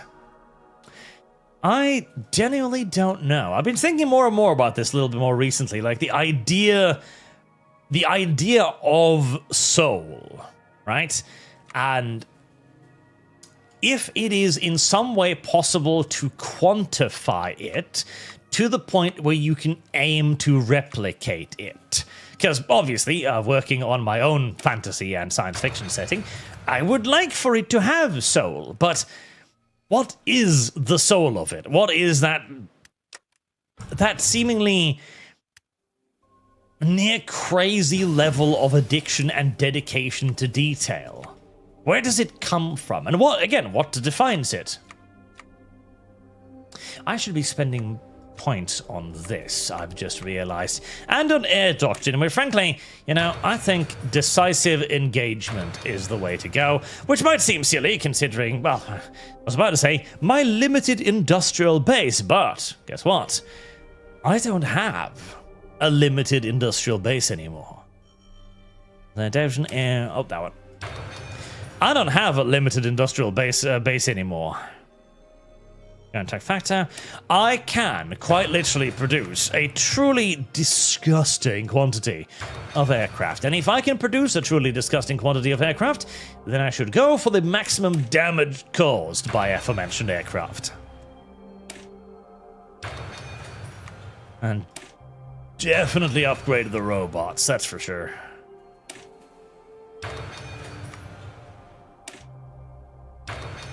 Right, hold back some. We're going to need it to customize divisions. What else are we going to need?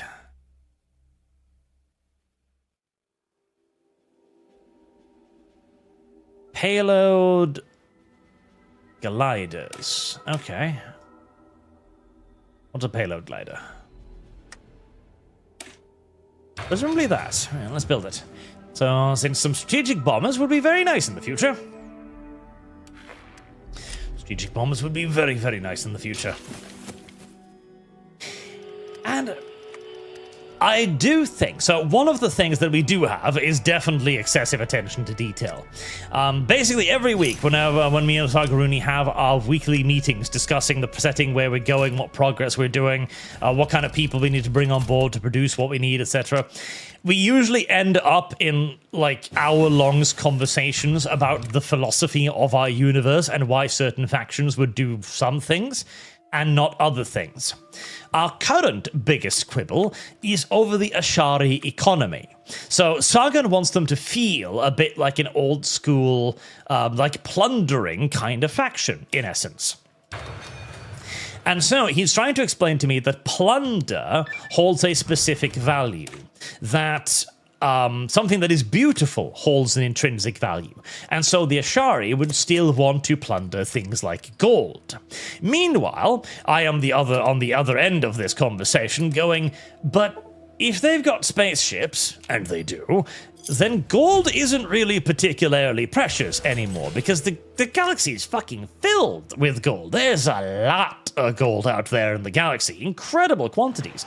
And if they've got the ability to travel between solar systems, they've definitely got the ability to transport large quantities of cargo, especially as they've also, of course, got the capabilities to do full-scale planetary invasion. So at that point, mineral resources really kind of stop mattering.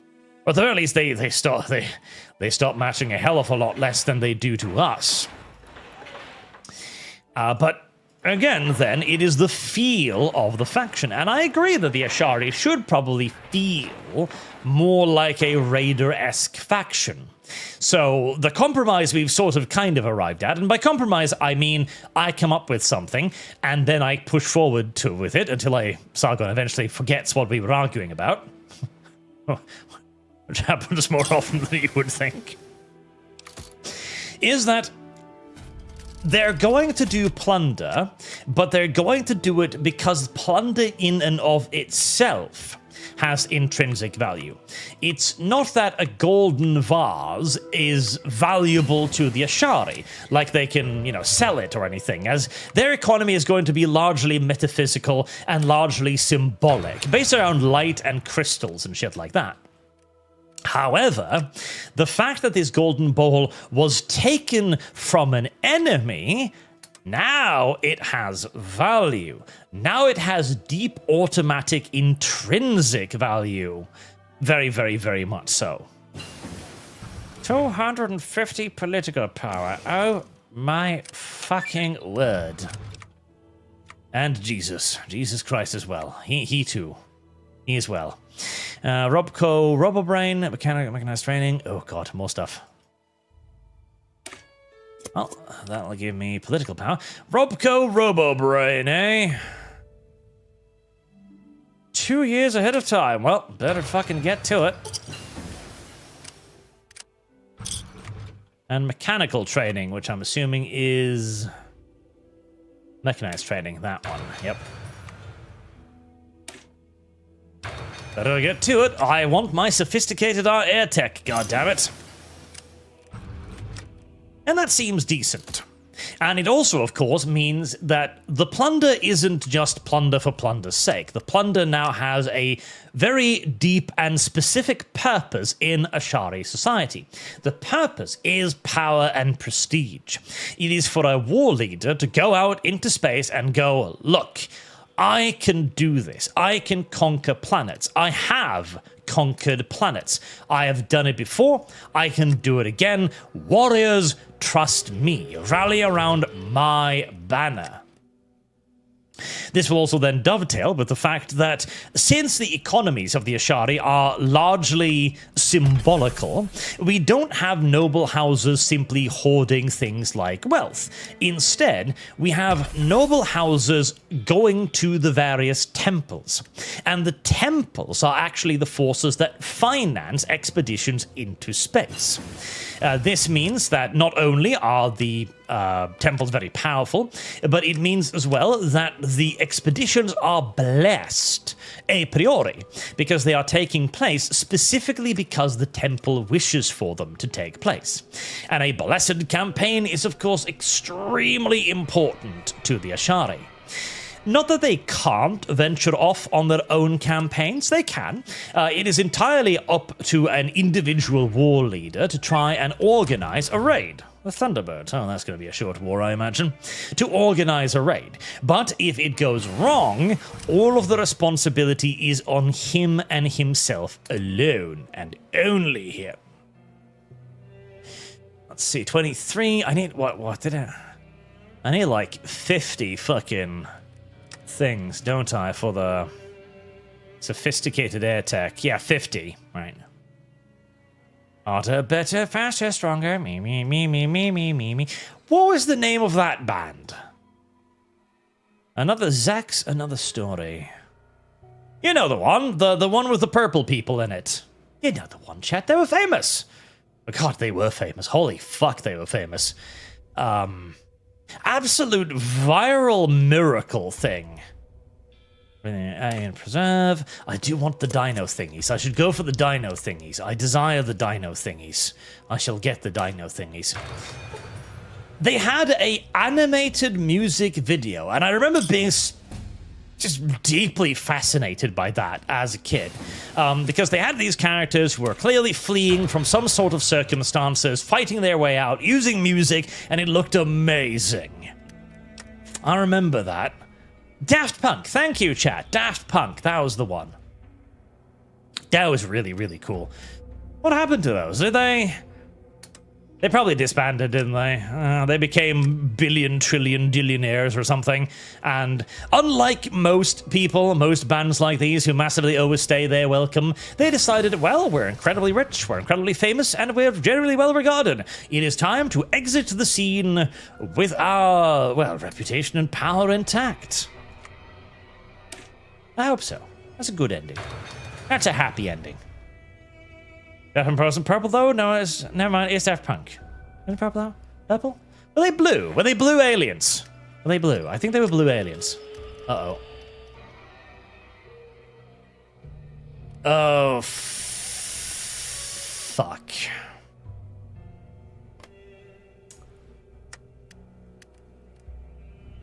Well, Ouroboros,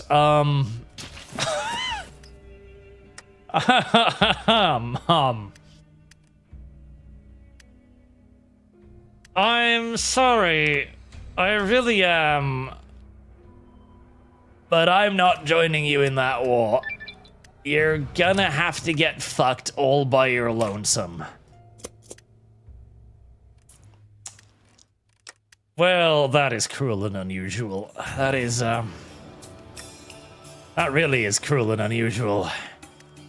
In the NCR's defense, though, the Ouroboros people have been very, very, very aggressive. Been very, very upset with everybody nearby them. Perhaps a little too upset, as things turn out. I am not ready to take them on. God help me, I am not ready to take them on. I am not even fucking in the ballpark of being ready to take them on. First, I need to produce an absolutely ludicrous number of heavies. Absolutely fucking ridiculous number of heavies. And more lights, too. I don't even have the... I do not have the manpower for that yet. Yeah, Ouroboros, you are fucked. You are actually unironically fucked. And there is precious little I am going to either be able to or be willing to do about it. Precious fucking little.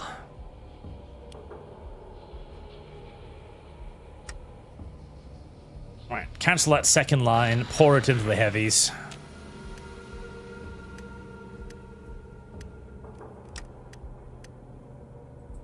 Pour it into the beautiful little heavies.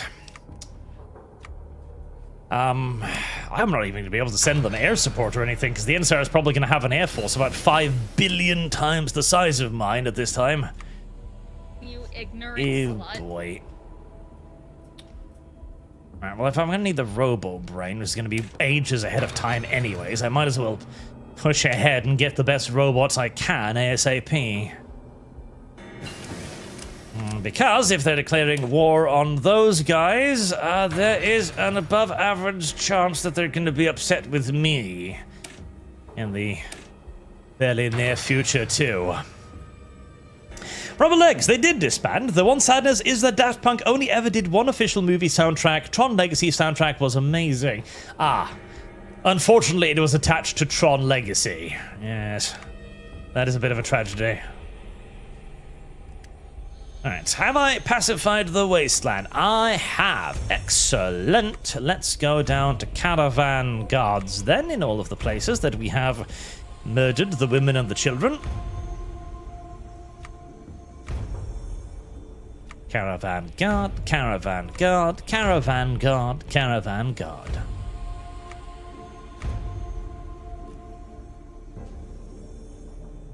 Exceptional.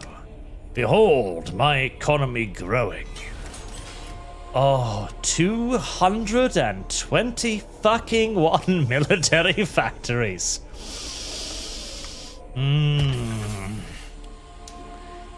Yes. Yes. Now we are, as they say, cooking with gas. Now we are, as they say, cooking with gas indeed. Right, put in a couple more production lines here, as we will be wanting to upgrade this kit in the fairly near future. Put in another monoplane fighter production line. Put in another fucking bomber production line. Hell, you know what? Put in 2 more full bomber production lines. We're gonna need an ample supply of bombers where we're going. Oh boy, are we gonna need an ample supply of bombers where we're going. And that's still actually not capacity. Holy fucking crap. Holy hell. Holy hell. Right, we can upgrade bows more quickly. Right. Line that up, and now, if anything, what we need to start doing is focusing in on infrastructure.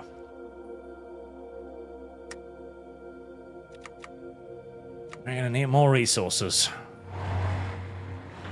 A heck of a fuck of a lot of more resources. That means building. We must learn to extract the resources we have in a superior fashion, dragging it out of the dirt and onto the battlefield. Swiftly, effectively, and with the bare minimum degree of fuss.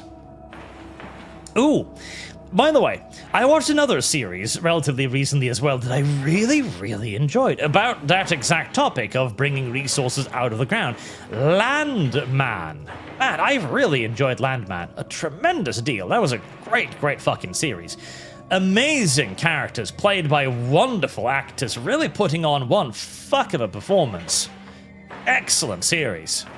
I loved it so much that I was like, okay, well, I watched 2 seasons of it now, and apparently the 3rd one is coming out soonish, something or other, and I'm very much so looking forward to it.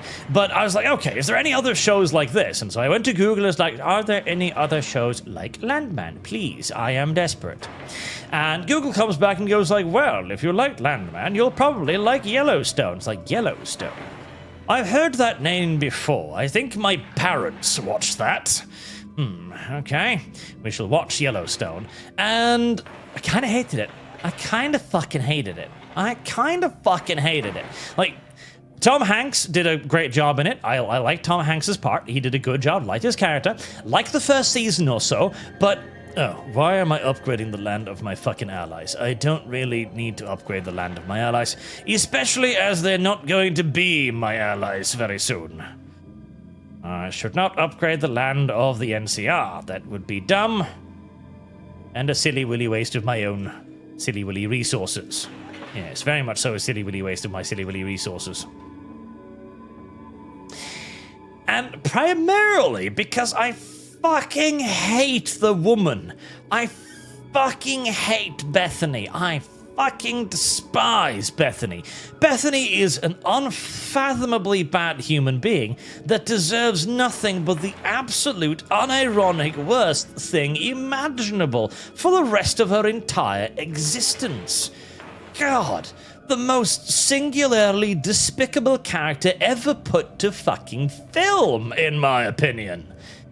And yet, despite this absolutely uncontroversial, undeniable truth, she's ridiculously popular and quite clearly the developer's favorite. Like, what the fuck? Have we, like, does any and all understanding of just baseline morality just fly out the fucking window the moment we start talking about a female? Is that it? Because it sure as fuck is what it feels like.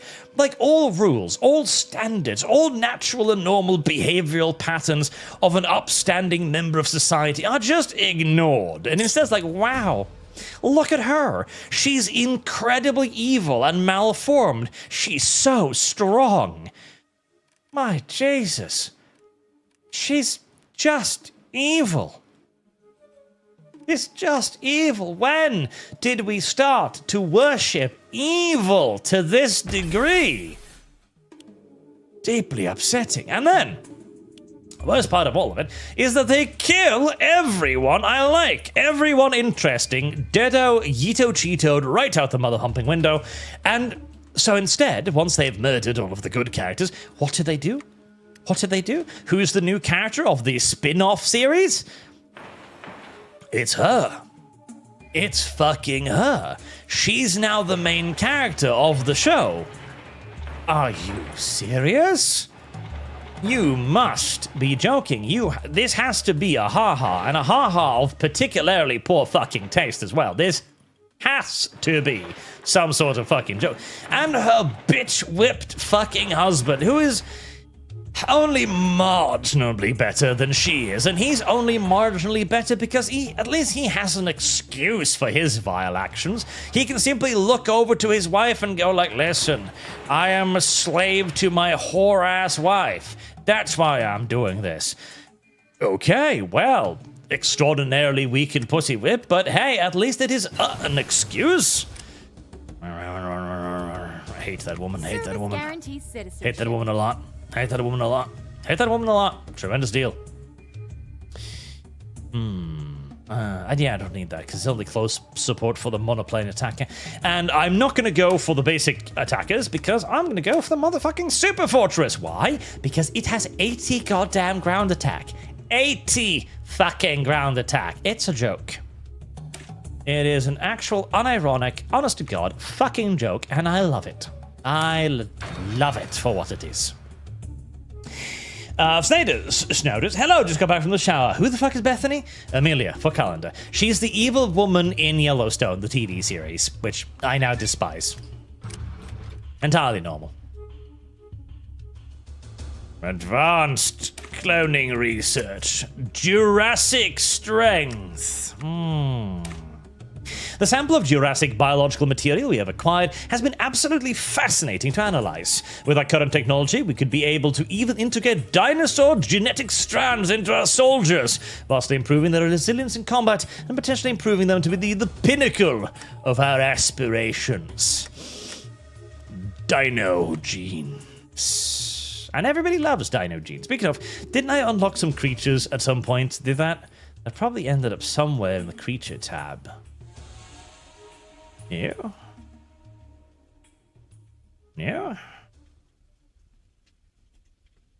Where did that end up then? Cybernetics? Yeah. Reward technologies?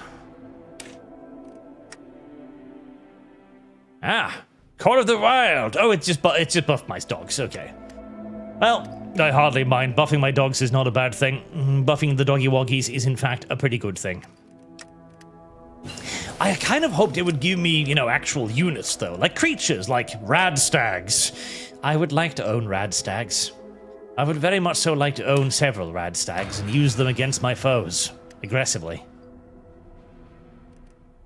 Because nothing quite says badass in the same way as riding in on a giant horned stag and just start tossing people over its antlers with absolute extreme disdain for them.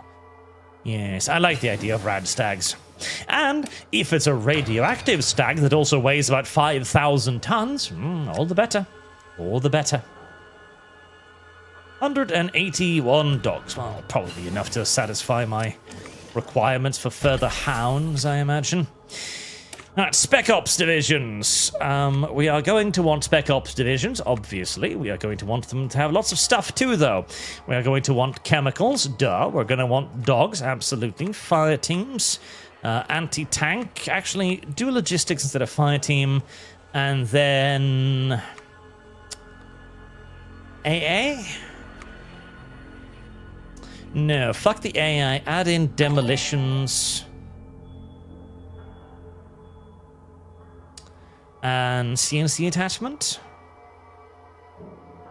Nah, that wouldn't really help me out that much. Recon? Seeing as I'm primarily going to be using them in offensive capacity, a little bit of recon is probably not a bad idea. Alright, and we're also going to want, though, give them combined arms. Demolitions. Fire team, and I'd love it if I could get them to 20 width. That would be... Ugh, no. No. No. That would reduce their organization too much. Their organization is already painfully fucking low. But that's kind of fine. They're just supposed to be there to deliver a knockout punch. Alright, fuck the fire team.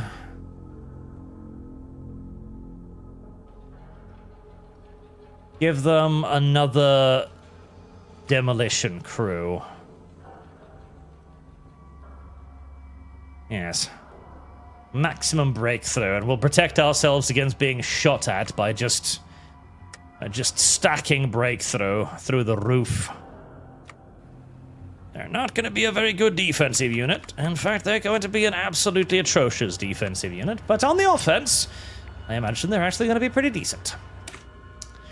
Goddess says reach. Right, can we... Is that a CNC attachment? No, it's just that one is more mobile than the other, I imagine. Yep. Right, well, you are probably going to want... Oh, God, even their organization is just 20, which is not great. Anti-air? I really should start adding in some anti-air.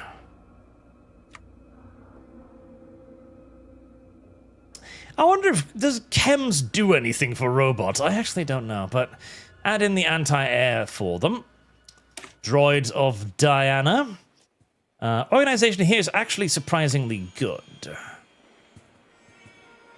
Right, give them the command attachment, but make sure it's the fast one.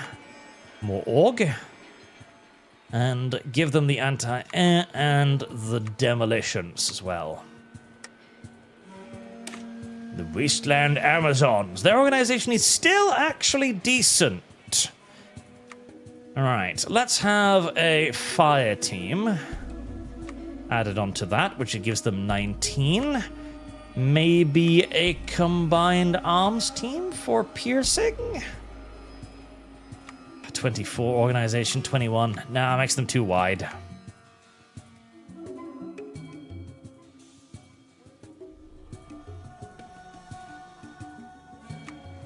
They're probably going to want anti-air too.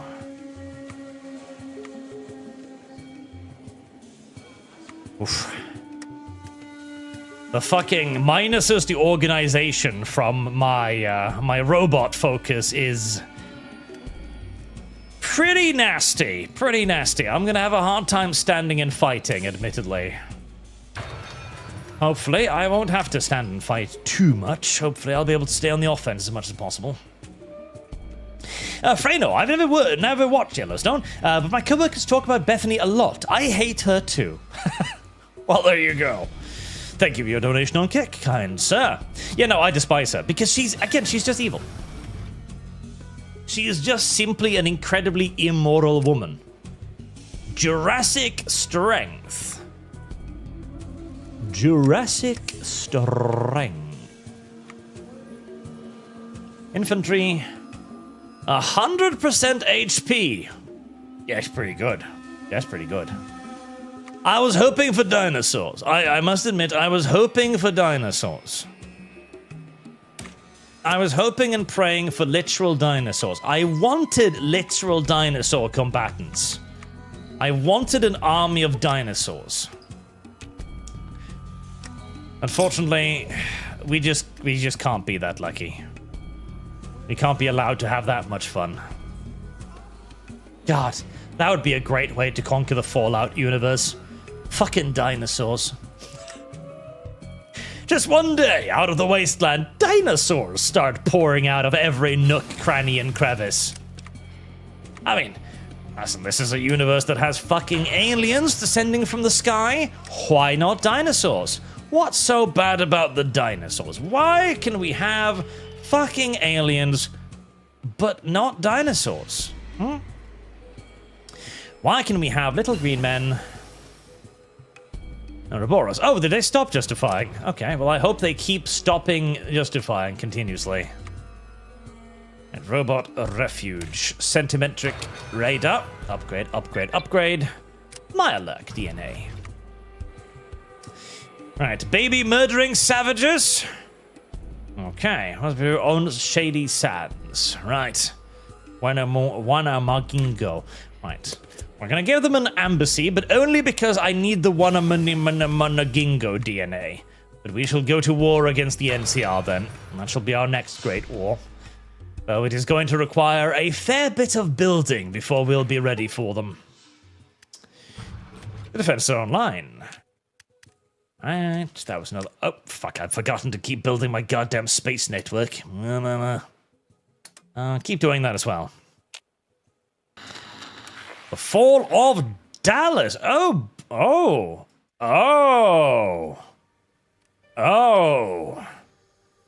Republic of Texas, one of the largest power in Texas, is supposedly close to being overrun, with the capital city of Dallas being captured by the Republic of the Rio Grande earlier today. Reportedly, their leader, Keats, was seen fighting alongside defending force in the streets of the city prior to their retreat. As the Brotherhood withdraw from the capital, raiders within the territories that were active even before the ongoing conflict are now raining hell upon caravans in the settlement. The Brotherhood unable to respond. Can the Republic of Texas recover, or will Texas be under control of a new power? The Republic of the Rio Grande is doing very well for itself today. It looks like we've got 2 superpowers on the block.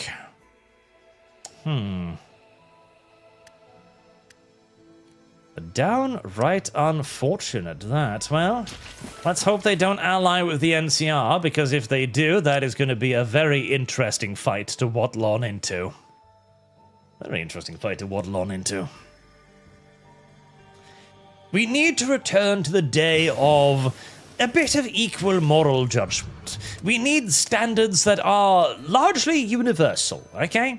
And, okay, one then immediately argues, but there is no such thing as universal morality. There is always going to be situations in which this or that or this other thing are justified. For example, I would really like to stab this baby with a Bowie knife and then carry it through the streets. Normally, this would be viewed as a largely reprehensible act. However, if I come up with a hypothetical scenario where the baby I wish to impale is the prince of some kingdom, and I wish to have him not rise up in rebellion against me later on, well, let's have to say what gets actual research daily,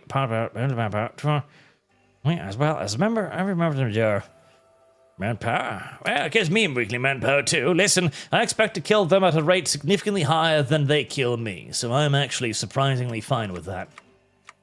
But this does not, however, mean that we cannot and should not have a baseline understanding of what is and is not moral. Because all too often, the entire idea of like there is no such thing as universal morality, which is in fact true, is used as an excuse to justify heinous actions.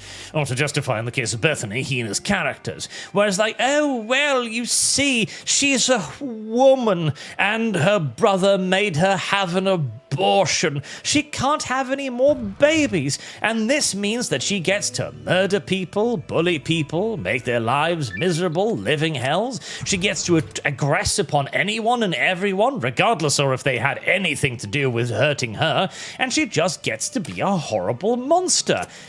No, that's not actually how that works. In fact, that takes all of the sympathy I once held for the character and flush it straight down the drain. Listen.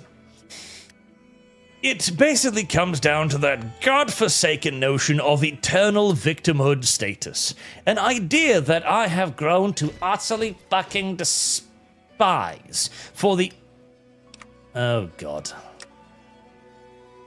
For the weapon that it is. The Republic of Rio Grande is justifying against us. I fucking see. I fucking see. I fucking see. What's that airbase?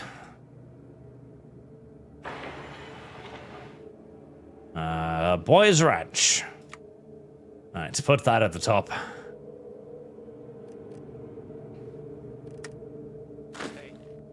I fucking see. Well, on the bright side, my border with them is relatively narrow. That's good. Oh, the heavies. Are they retrained? I'm gonna need to retrain quite a bit of these. And I've been neglecting the training of the replacement heavies because I didn't really think I'd require them quite this early, but as it turns out... Right, get the air power all into one area. Where's our largest air base? That one. Right. Mobilize the Zeppelins. Mobilize the big, beautiful Beplins. And fighters. Many, many, many, many, many fighters.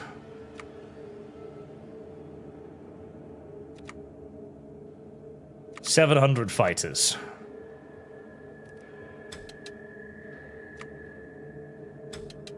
I'll see how much time I have before shit gets interesting. We're gonna need more airfields.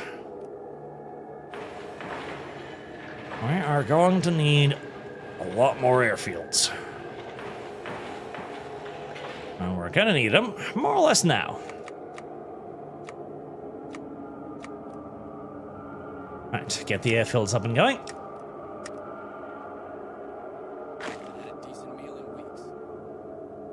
Okay, we have 30 divisions.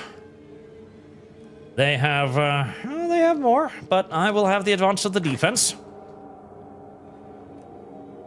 Oh, can that river cannot be crossed, actually. Excellent, right. Dispatch 6 divisions to hold that. And a further 4 here.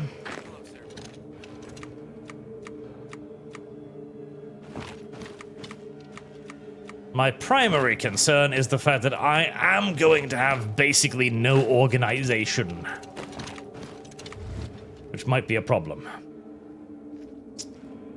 Alright. Where? Huh?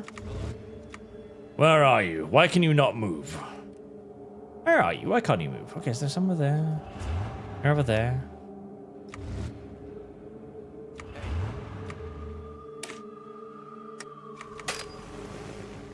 Huh? Oh, there you are. Why can you not... Oh. I see.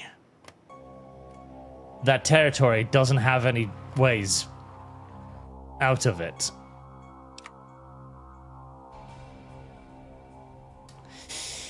Fuck you. Oh, so very, very much. Oh, so very, very, very, very, very, very, very much. Oh, so very, very, very, very, very, very much.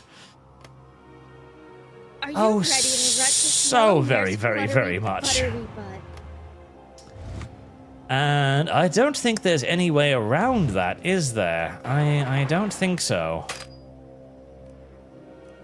Without diplomatic permission from the NCR, I don't think I'm going anywhere. And they're not going to give me military access, are they? No, they are not. Embassy or not. Wonderful. Wonderful indeed. Yeah, Qatar, speaking of niche shows, have you heard of Garo? It's a Japanese Sentai that's basically Ghostbusters with swords and demons. I don't think I have. No, Garo. It doesn't ring any bells within my brain pan. I'm presuming I haven't seen it. Right. Chat, I'm going to have to do something unconscionable. I am going to have to cheat. I'm going... How long? 240 days. Okay, progress 91, 240 days. So I still have 150 days to move my men down there and to actually prepare for a second before everything becomes very sad and very, very, very terrible. Well, I wasn't expecting to have to go south before the NCR, but here we most assuredly so are. We're going to want radar down there too. As presumably the Republic of the Rio Grande is going to have some air forces.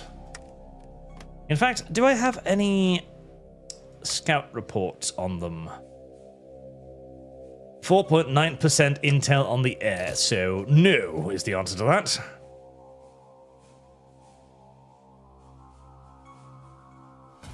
Right, government crypt. Let's cancel that. Start crypting them.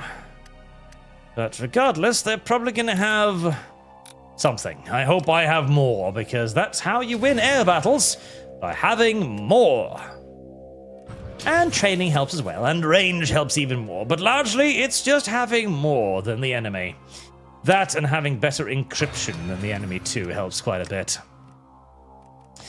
Right, I'm gonna go cheat now by telling the AI to accept all diplomatic proposals and magically transporting my troops out of this little silly trap that they have discovered at their own personal cost. So, Jard, have you checked out the addiction anime with Catgirl? Supposedly the Catgirl oppress minorities and they deserve their fate because they're also retarded. Under rare. I haven't checked it out, but I have seen it on Twitter. I've seen it on Twitter.